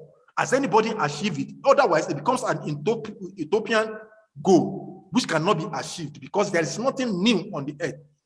Nothing exists that has not existed before. So if it has not been achieved before, it means it is not achievable. So is this something achievable? Has anybody been able to achieve it before? Then what is the process those who have achieved it have attained, used to attain it? So these 3 questions, Srila Gurudev said, one must find answers to it. And what is the goal of the human existence in this material body? It to ultimately go back home, back to Krishna Lok. And Krishna has said, Bhaktyamam Abhijananti Yavan Yas Shasmi Tatuta Tato Tatuaktu Gyatwan Vishate Tad Anantaram. Only by undivided, uninterrupted bhakti can I be known and be seen as I am standing before you, Arjuna. Same Krishna in chapter 12 of Bhagavad Gita, he said, if you cannot do this, you can walk and offer the result of your work. If you cannot do this, you can do this. And that's why I mentioned earlier that our scriptures are omniform. They give instructions at various levels. And that is why sometimes we see in the scriptures, we think, oh, the scriptures is contradictory. Scriptures are not contradictory, but they are given to different persons for different levels. My focus on this verse is focused on one aspect because it will not be, time will not permit to be able to expand into all of the areas. This verse alone goes elaborately to discuss so many things. But my focus is that for us who are short-lived, who are lazy, who are misguided in Kali Yuga, what is the shortest route that we can take? And which is what Prabhupada did in the first paragraph of the purport. Prabhupada purposely, when he gave the purport, after the test, Prabhupada in the first purport, he concentrated on this point, that this processes that is being described in this text is very important, but it's not possible. He used the word not possible in this age. So therefore, to achieve the same result of the Garbhadam Samskara in this age, one should follow the Pancharatrika Vidhi. And then, because of time, we could not go into the details of what is Pancharatrika Vidhi process. But we all know, and I compress it in giving what Srila Rupa Goswami has condensed it to. Srila Rupa Goswami has condensed the Pancharatrika Vidhi into 5 items of engagement in life, which is what? Srimad, chanting the holy name of the Lord, hearing Srimad Bhagavatam, worshipping the deities, taking their prasadam, and visiting the holy dam, and which Prabhupada has given to us in the process of Krishna consciousness. That is why I was focusing on that. Thank you very much, Prabhu. Thank you. Hare Krishna, thank you. So we'll move on to Sri Ganga Prasad Prabhu. Please, you may unmute and ask your question. Hare Krishna, Dandava Pranam, Salika Raj. Thank you for this very fiery. It's like a bomb blast. Yeah, my question, you already have kind of touched it when you were answering Sukadev Prabhu's question. You mentioned that Maharaj Pariki shouldn't have called Kripacharya. Maharaj Yudhishthira wouldn't have called Kripacharya, considering some traits that he exhibited in relationship with the death of Abhimanyu. And he kind of irked me that I started reflecting. Maharaj Yudhishthira called Kripacharya. Dronacharya and Drupada had very serious face-off. and Drupad performed fire sacrifice to beget children, just like Kripa and Kripi, to beget children who he will give as reward for the perpetrator of his humiliation and to kill the instructor of that humiliation. But when Drupad was born, the father sent him to Dronacharya to teach him about warfare. You know, it kind of creates some kind of curiosity in my mind. What informs this kind of action and trait?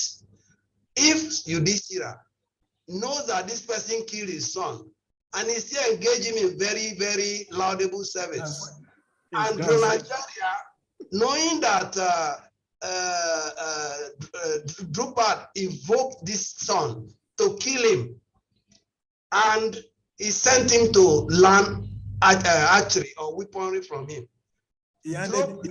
Dronacharya not only taught him, but he taught him everything. He did not reserve any knowledge. He gave him all, even after knowing that he would be the one to kill him. So that's the curiosity I have, and I think with the kind of fiery mood you are, you can throw light on it. Thank you, Ganga Prasad, for expanding the topic. Actually, you know, it's interesting. This verse is such interesting verse that, like I said, I could only touch the first paragraph of the purport of Srila Prabhupada. I couldn't get to the second and third. I just summarized it. you've nicely explained. The fact is this, that it shows you how the quality of living entities that we are in, even in Dwapara Yuga, the immediate past age, talk less of Treta Yuga and Satya Yuga, because you have to put the round peg in a round hole to get the right result. In Kali Yuga, the quality of living entities are so degraded that to even come before,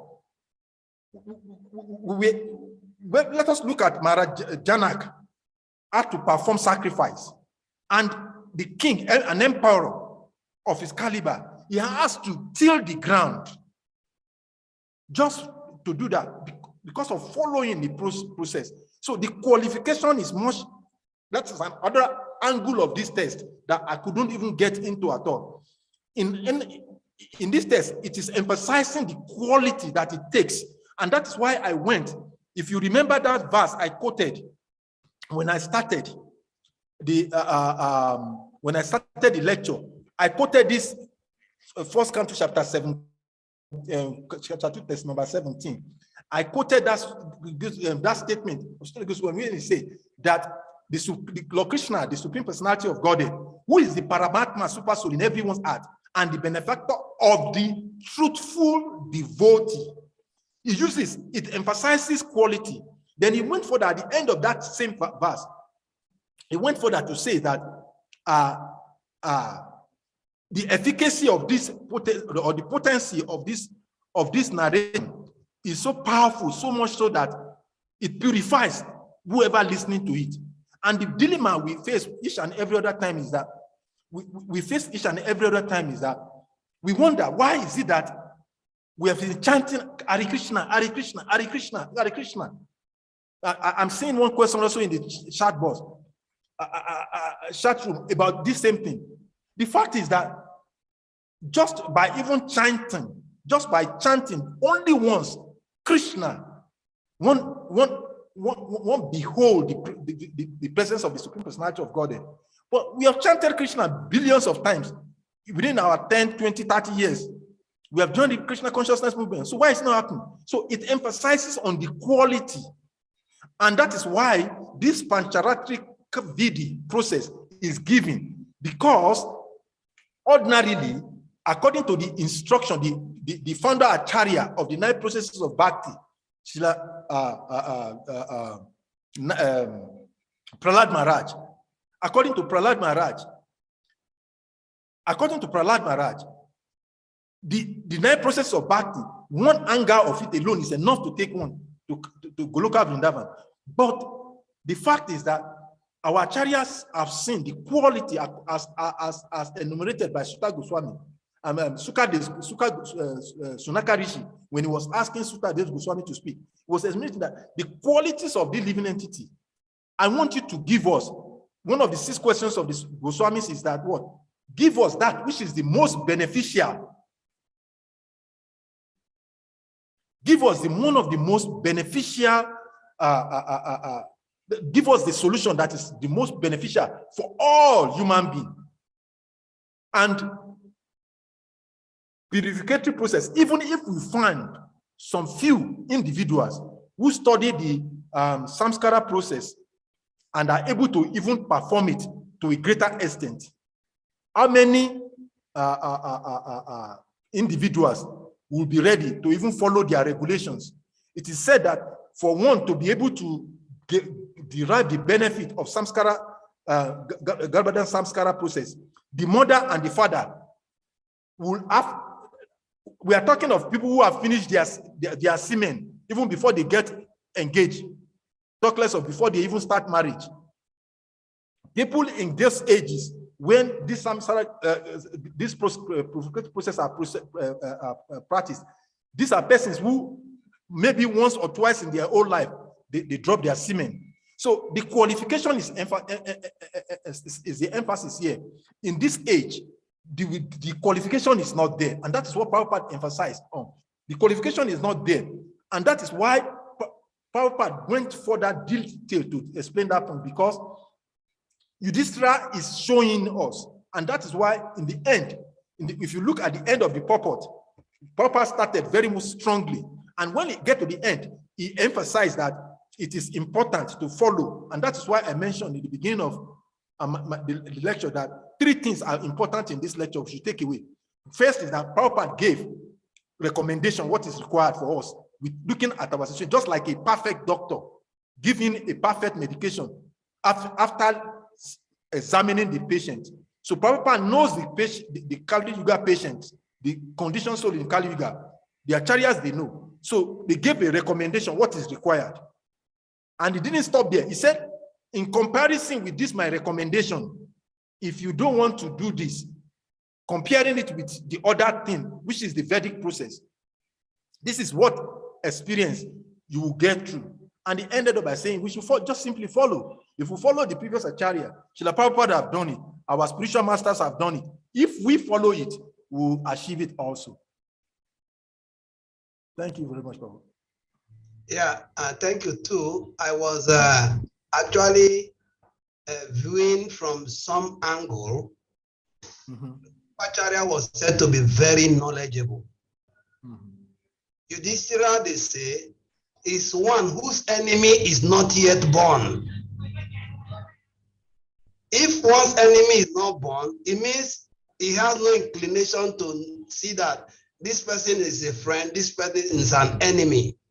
And then Dronacharya also is a custodian of knowledge. And in chapter 13 of Bhagavad Gita, 8 to 12, it mentions that the process of knowledge entails, in the beginning, it mentions humility,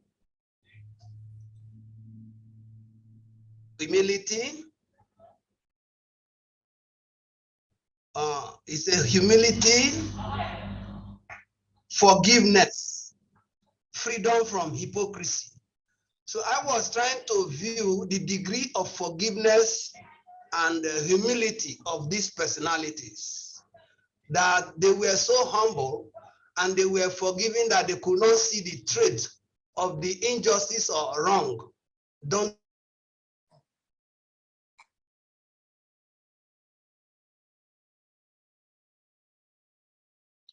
Shri Ganga Prasad, you're breaking up.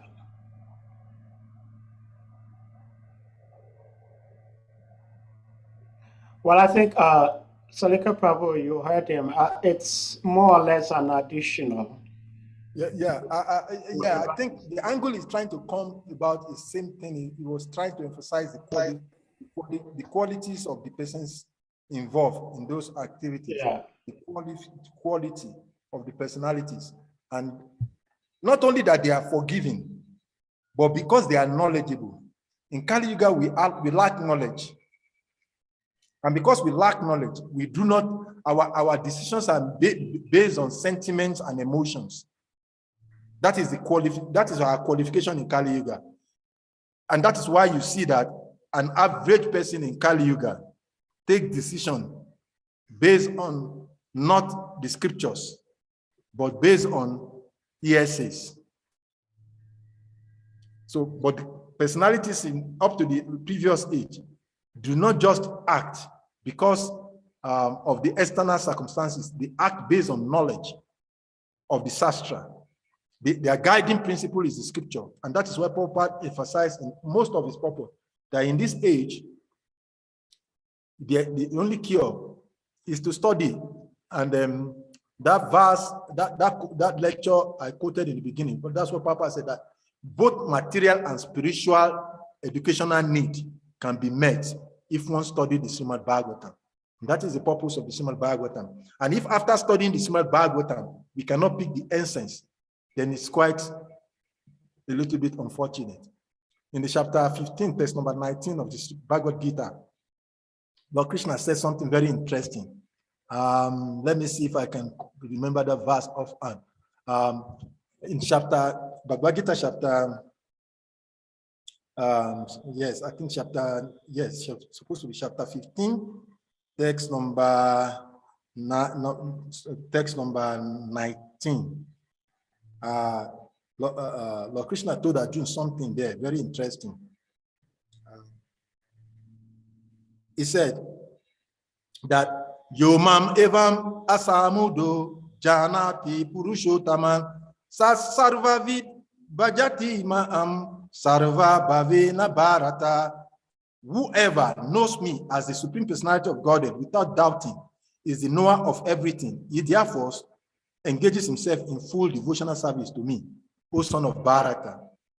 Anyone who knows me without doubting, our challenge is that because of our level of ignorance, we lack faith in Krishna.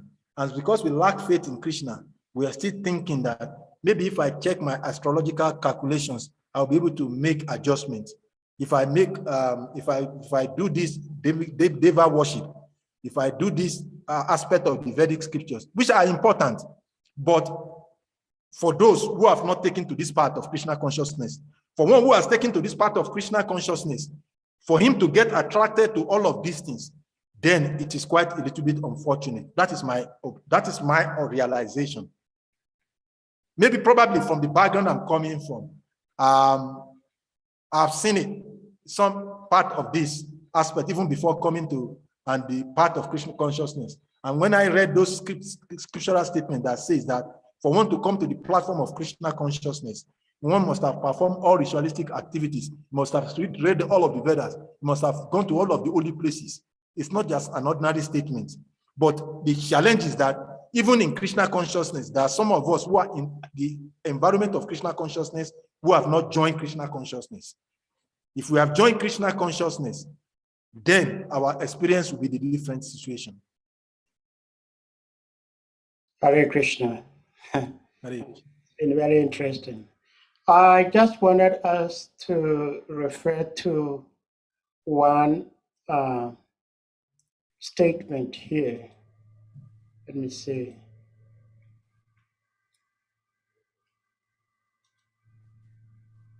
This is from a Vaishnav Gaudiya astrological book. It says Goloka Vrindavan is unknown and inaccessible. Yet the very Lord of Goloka in his golden form as Sri Chaitanya Mahaprabhu mercifully desires that he and his associates engage in the most confidential sadhana throughout Shvetadvip, Navadvip. Sadhana of relation and distributing the mellows of love of God in a place identical with Goloka, yet at the same time, by the grace of the Lord, manifest as himself on the mundane plane. By this sadhana, many fallen souls in Kali Yuga can at least begin to experience what is unknown and inaccessible, which is Goloka Vrindavan. This sadhana, unique to Chaitanya Mahaprabhu and his followers, is Raganuga Bhakti Sadhana.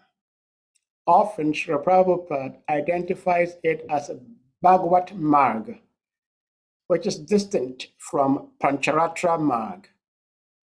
The Bhagavat Marg focuses on hearing and chanting the Lord's name, fame, etc. In Bhakti Sandarbha 270, Srila Jiva Goswami calls the chanting of Krishna's name the greatest sadhana of all and the fulfillment of all sacrifices, penances, and austerities.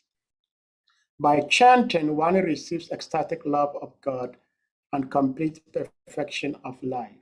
So, in other words, like you were saying, I mean, astrology and all these things, they are not condemned per se, but they are subordinate to bhakti. But one cannot also quickly say because bhakti is the best and is the highest,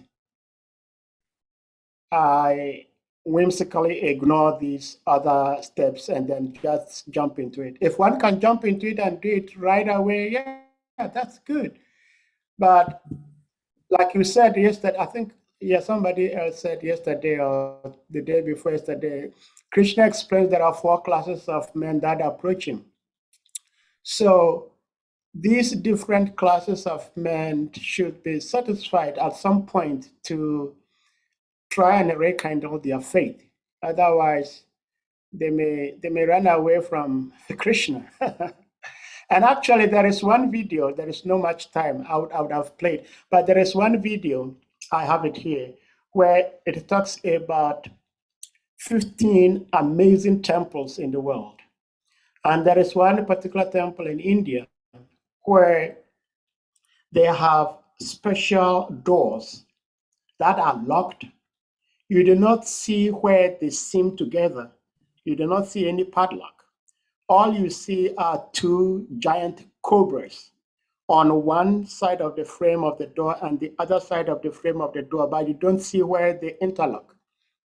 And it is said that that door cannot be opened. The reason why it cannot be opened is because it has to be opened by mantras.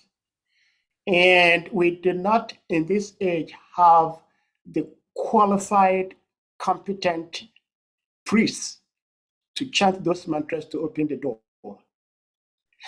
So, like you were saying, Prabhuji, the competence, the qualification of the priest is very important. That's why we have Domya and Kripa here. Okay, Harichakra Prabhu is going to be the last person. We've already passed 2 hours. So Harichakra Prabhu, you may unmute and ask your question.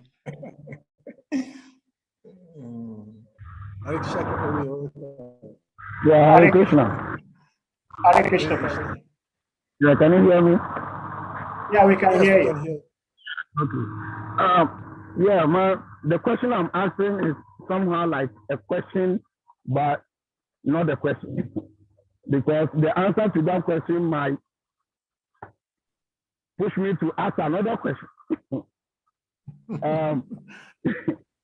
My question is that even though the scripture tells us that in Satya Yuga there is no vice, and as we go lower, when we come to Treta Yuga, then some vice is introduced into the system like that, and that in Kali Yuga, as we come to Kali Yuga, then there is no like any good what do we call it, quality. So my question is, does that totally mean that in Satya Yoga there was completely 100% no vice? Is that what it means? Or does it mean that even though there was some vice, but that vice was very minimal compared to? That's my question. My question is, does it mean that in Satya Yoga there was completely no vice? And if there was vice, if there was a little bit of vice in Satya Yoga, then the next question will be, then does that mean that in Kali Yoga, is it completely eradicated of any good quality?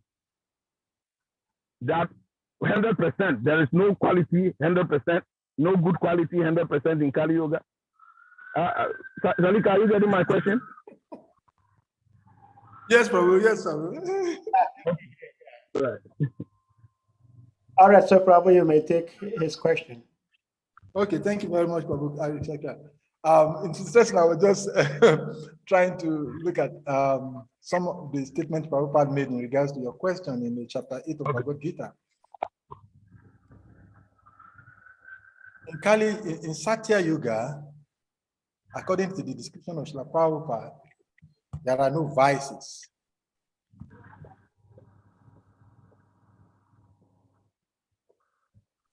Righteousness was 100%. Okay. In Treta Yuga, 25% is reduced, meaning it has 75. In Dwapara Yuga, 25 is further reduced. And in Kali Yuga, there is 25 also reduced, meaning only 25. And that 25 is said to be truthfulness. And that truthfulness is also declining as the age grows. But as explained by Lord Chaitanya in Chaitanya Charitamrita, and also in the Srimad Bhagavatam, here, this particular Kali Yuga is different from any other Kali Yuga in that this Kali Yuga has the appearance of Lord Chaitanya Mahaprabhu, which makes it golden age. In other words, what is achievable in Satya Yuga, which is attainable in Treta Yuga and Dwarapa Yuga, which was not normally supposed to be attainable in this stage of Kali, is attainable by the mercy of Lord Chaitanya Mahaprabhu. I did a whole lot of verse in the Srimad Bhagavatam, especially from 3rd, 4th, 5th canto of the Srimad Bhagavatam, but I can't go into that because time will not permit us. But I can share some references later on the group if or privately. The thing is that in this particular Kali Yuga, the only qualification that is remaining in the 4 qualities of religion is truthfulness, and it's also declining. And therefore, if one is intelligent, as is mentioned in the Srimad Bhagavatam 11th canto, those who are intelligent in this age of Kali, they will be known simply by how they follow the movement of Lord Chaitanya Mahaprabhu. But sometimes when we say following the movement of Lord Chaitanya Mahaprabhu, sometimes we misunderstand it, because to be in an environment is wonderful because one gets the benefit of being in that environment. But when one does not engage in activities of that environment, you may not necessarily get the maximum benefit of that environment. It is said that this Krishna consciousness movement is the oasis in the desert-like Kali Yuga. But one may not experience the oasis of the desert-like Kali Yuga, even in Krishna consciousness, if he does not sincerely, truthfully, faithfully follow the process of Krishna consciousness. I'm seeing Oladimeji's hand up, but Prabhu, I don't know whether I answered your question.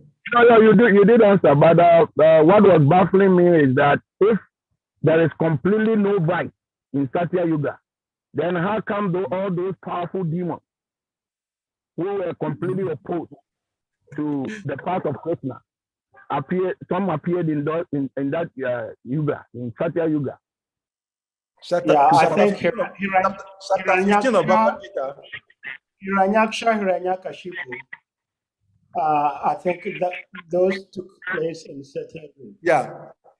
In Bhagavad Gita chapter 15 answers that question. Okay. There are 2 kinds of living entities that comes into this material world. Nityas, Badas, Nitya Siddhas. Because the Lord has 10 incarnations, and the Lord has to appear in Satya Yuga. For the Lord to appear, his associates, his expansions, his paraphylanians, his entourage, all of them have to naturally appear. So when we see the leelas of the Lord and the demons in Satya Yuga, it does not necessarily mean because there was vices in Satya Yuga, because the scriptures is apaurisham, mean it is faultless. The scriptures the Vedas cannot be faulted because it is coming from the supreme personality of God himself. But those activities in Satya Yuga that we see are happening. And then maybe in another class, we can have an opportunity to go into that aspect. Those pastimes, when you go back to the background of those pastimes, you see that they were manifesting to enrich the fulfillment of the lost incarnation in those ages. So it wasn't actually a sinful age or manifestation of vices. It was a manifestation of the opulence of the Lord that is associated with his incarnation on this earth. I don't know whether that answers your question. Yeah, it's okay. It's okay. Thank you. Well, putting myself in Prabhu's shoes, it answers and also doesn't answer. In the sense that, yes, I understand as you're explaining that the particular person performing the vicious act is not a vicious himself, it's a drama. But the drama he played is vicious. And so the world sees it as such. And so we cannot say that no vice ever took place in Satya Yuga, because it did.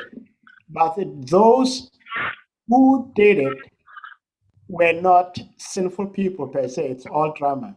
So both meaning make sense in my little brain. I had said that Hare Prabhu is the last, but how can I ignore my brother Oladimeji? Prabhuji, if you have a very brief and quick question, they stayed longer than usual. In the chapter, Sadhu Prabhu, thank you. Let us listen to that Meji, because every contribution Yeah, that's what I'm saying. Yeah. Class. Yeah, Yeah, but before Oladimeji comes, comes, I want to read Srila Prabhupada's purport in chapter 8, text number 17 of the Srimad Bhagavatam. Prabhupada says, I will not go into the details because of no time. Prabhupada said there are 4 yugas in this. The cycle of Satya is characterized by virtue, wisdom, and religion. There being practically no ignorance and vice. And the yuga lasts for 1,728,000 years. That is the statement of Srila Prabhupada. Yeah. In the purport to that verse, chapter 8, text number 17 of Srimad Bhagavad Gita. Yeah. So, and that is where the answer is derived from, that the Lord's appearance and his associates cannot be called vices, but the pastimes of the Lord. Yeah. Well, maybe we can expand the topic more in some other time, because time is not there. So, yeah, Oladimeji, you may unmute. Go ahead, Prabhuji. Yeah, Hare Krishna, Prabhu. Hare Krishna. Yeah, my question will be a little bit direct, because I would have loved to bring in 1 or 2 things before pushing the question forward. But with my observation in terms of the astrology, I want to ask a question, because at times we do some things directly and indirectly that leads to knowing what the future will bring. And my point is there anything bad in knowing what the future is likely to bring to affecting my devotional service?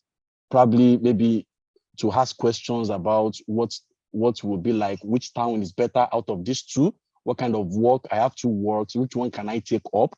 And how is asking from a bona fide person about this option, which option to choose, to my regular devotional service, chanting and regular traveling to the holy places like you just mentioned. So my question is there anything bad in knowing that? Because normally, directly and indirectly, we always ask questions about what is not clear, and hoping that 1 or 2 people will give us a reply that this is best for you at times, which is also similar to asking some divine entity about, okay, what's the future going to bring? So my question is it good or bad? And how is it going to affect my devotional service? All the basic things towards the devotional service, how is it going to affect it, if at all there is a chance for us to ask about the future? Thank you very much. Very interesting question. Beautiful one, for that matter. I actually was expecting some questions like this to come up in this lecture. And I thank you very much for asking this question. The fact that something is abused, misused, or misappropriated does not make it wrong. Astrology is not wrong. In the lecture, I did mention that 40 years, 50 years back, 60 years back, even in Africa, in Nigeria, the process of astrology when a child is born is important. I, speaking to you today, when I was giving birth to, my parent called a seer to come. And some of those things he said are happening in my life till today. That is to say to you that it is not that it is wrong or it is not right. Why it is condemned in this and is discouraged in this age is because the tendency to fall into the wrong hand is 95% high. There are slim chances of getting the right person, the right astrological calculation. And that is why it is condemned, that is why it is discouraged. When you look at the purport of the text we're reading today, Prabhupada never said astrology or studying astrology or giving astrological calculation is wrong. It is only saying that there are hardly qualified astrologers. And because they are hardly, Srila Prabhupada, our own Srila Prabhupada astrology was given.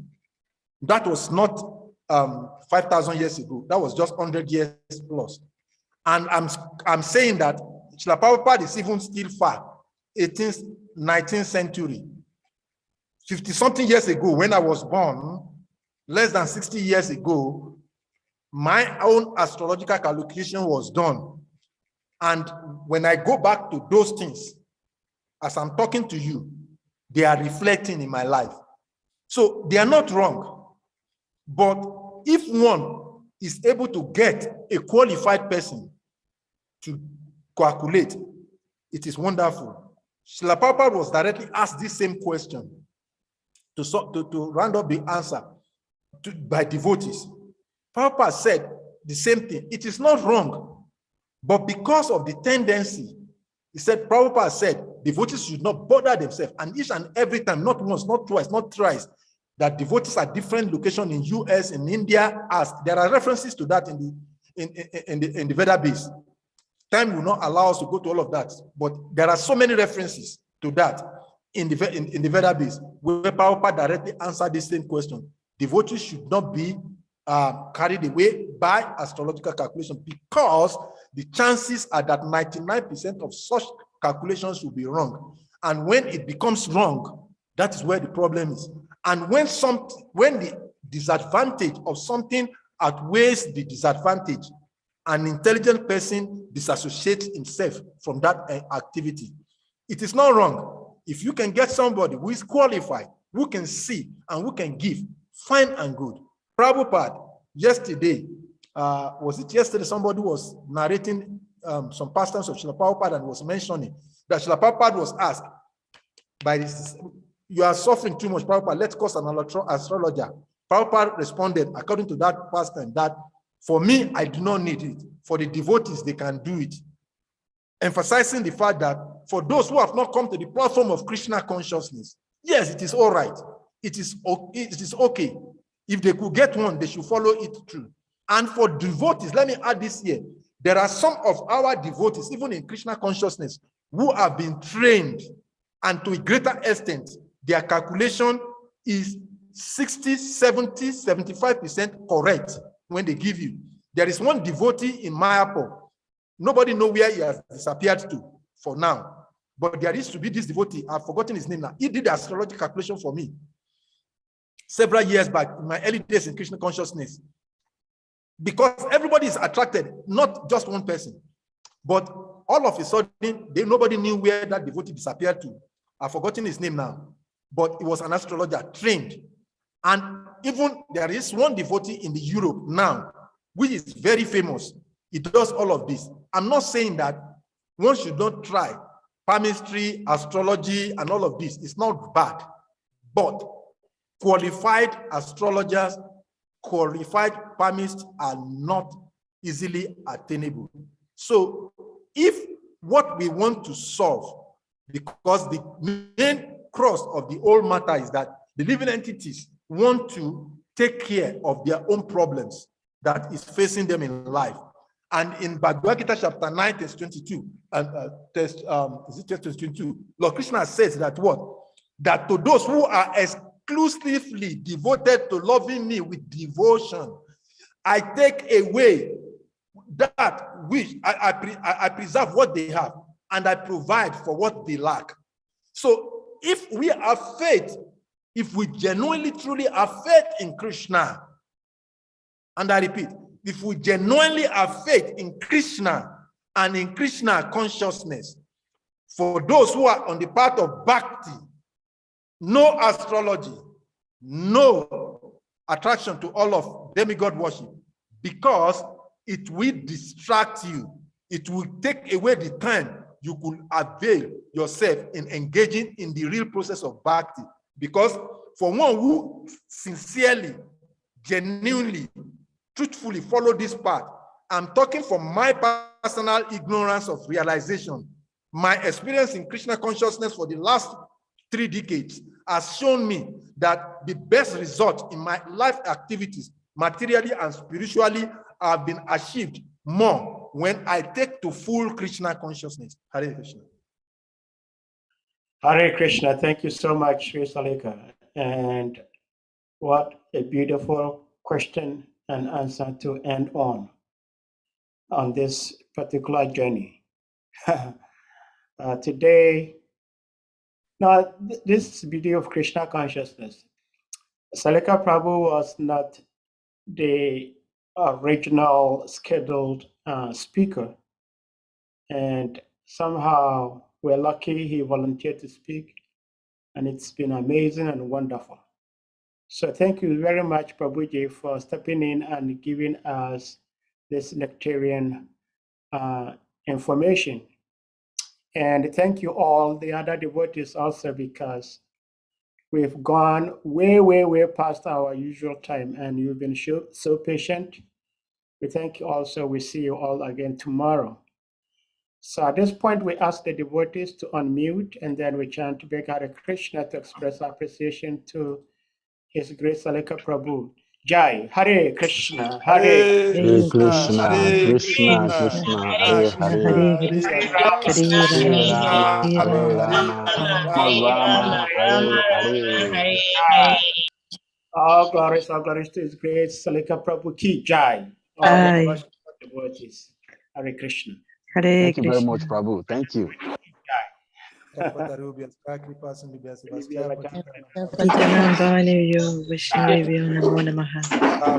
any offenses to anyone in the course of this lecture, I sincerely beg you to forgive me. It is out of my ecstasy of little taste that my spiritual master is benedicting on me, that is making me to speak so arrogantly.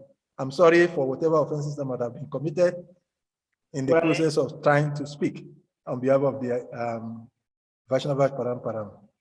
Thank you so much, Prabhuji. Hare Krishna. So we meet again.